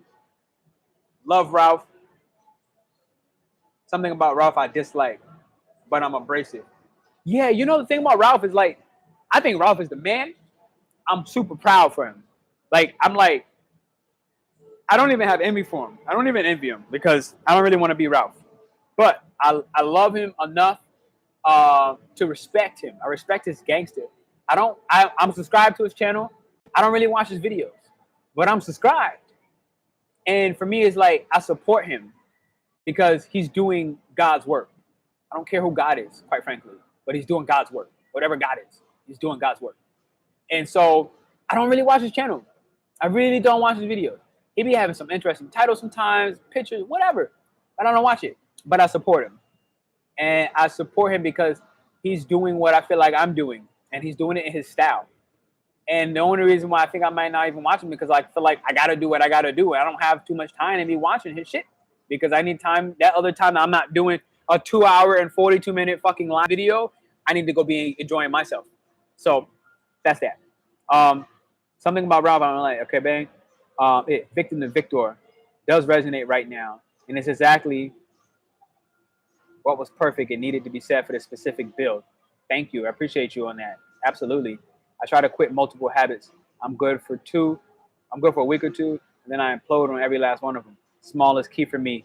And that's good because the fact that you know that, that's the empowerment. That's how you need to enrich yourself.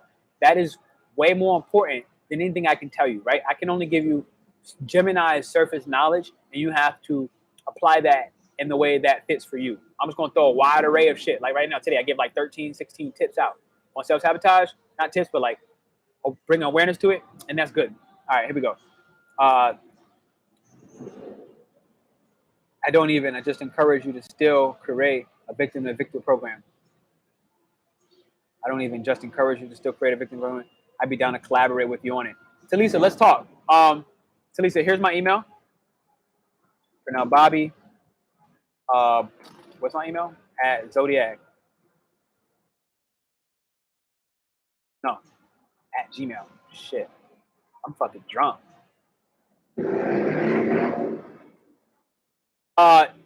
Talisa, that's my email. If you can like drop it in your chat now, definitely talk to me. Maybe we do some collaboration. Maybe we'll meet up. We'll get on a Zoom call or some shit like that. And yeah, I'm all about collaboration. I'm down for it. I'm a cold turkey quitter too. Boom. So maybe we're already fitting in. Definitely shoot me an email. I would drop my WhatsApp number here right now, but then it would stay in the live chat. And there's some crazies out there. You know what I'm saying? Like there's some crazies out there. So I drop you my WhatsApp. And anybody that wants my WhatsApp, that's on here, like I rock with all of you. I look at it from a standpoint of like, anybody could see that shit that wasn't even on here. So marketers, all the types of shit. Where we at? I can indulge in a stack that I love, but I'm practicing moderation. Yeah. I'm all about indulgence. So you ain't got to talk shit to me about it. Like I was eating a cake every day in Colombia. You know what I'm saying? Some different cake every day. And I was eating 90% healthy, but I always had like a little chocolate. I got chocolates in my fridge right now. And it's the most unhealthy fucking chocolate you can eat. But it's the best. It's this Colombian chocolate. It's like this truffle. Oh, love it. So indulge. Thank you for this. I needed this. Kelsey, I rock with you. Here's what I want to say. I want to have you guys And if any of you did not book your 15-minute natal reading with me, some of you that were in here, you did. You have this here, and I definitely want to see you guys. That's the link to really go through AstroTherapy with me and enrich yourself. You know, master who you are. But even more important than that, this next one that's coming up, this is where I really want to see you guys here as a group, as a community, to get off social with me, you know, because social platforms, all of them, no matter what they are, they're not safe, they're not reliable. And, you know, they're great tools, but they're tools. And these tools need a fucking toolbox. And the way I look at it is like, join me with this Scorpio new moon. There's gonna be the toolbox. We're gonna meet up. We're gonna help you move these angers, the frustration, all these different emotions. We're gonna help you move them through your body and out. And I wouldn't really see you guys there. You can click that link. I would love to see you. I'd love to have you. Other than that, my friends are gonna start spazzing. They're gonna like, yo, you're here in Florida and you're fucking talking for 3 hours on a live call. Yes, because I love what I do. All right, I love what I do. So yes, I'll see you all soon. I love you. Thank you. Subscribe. Share this with somebody you think that needs it and cares. Love.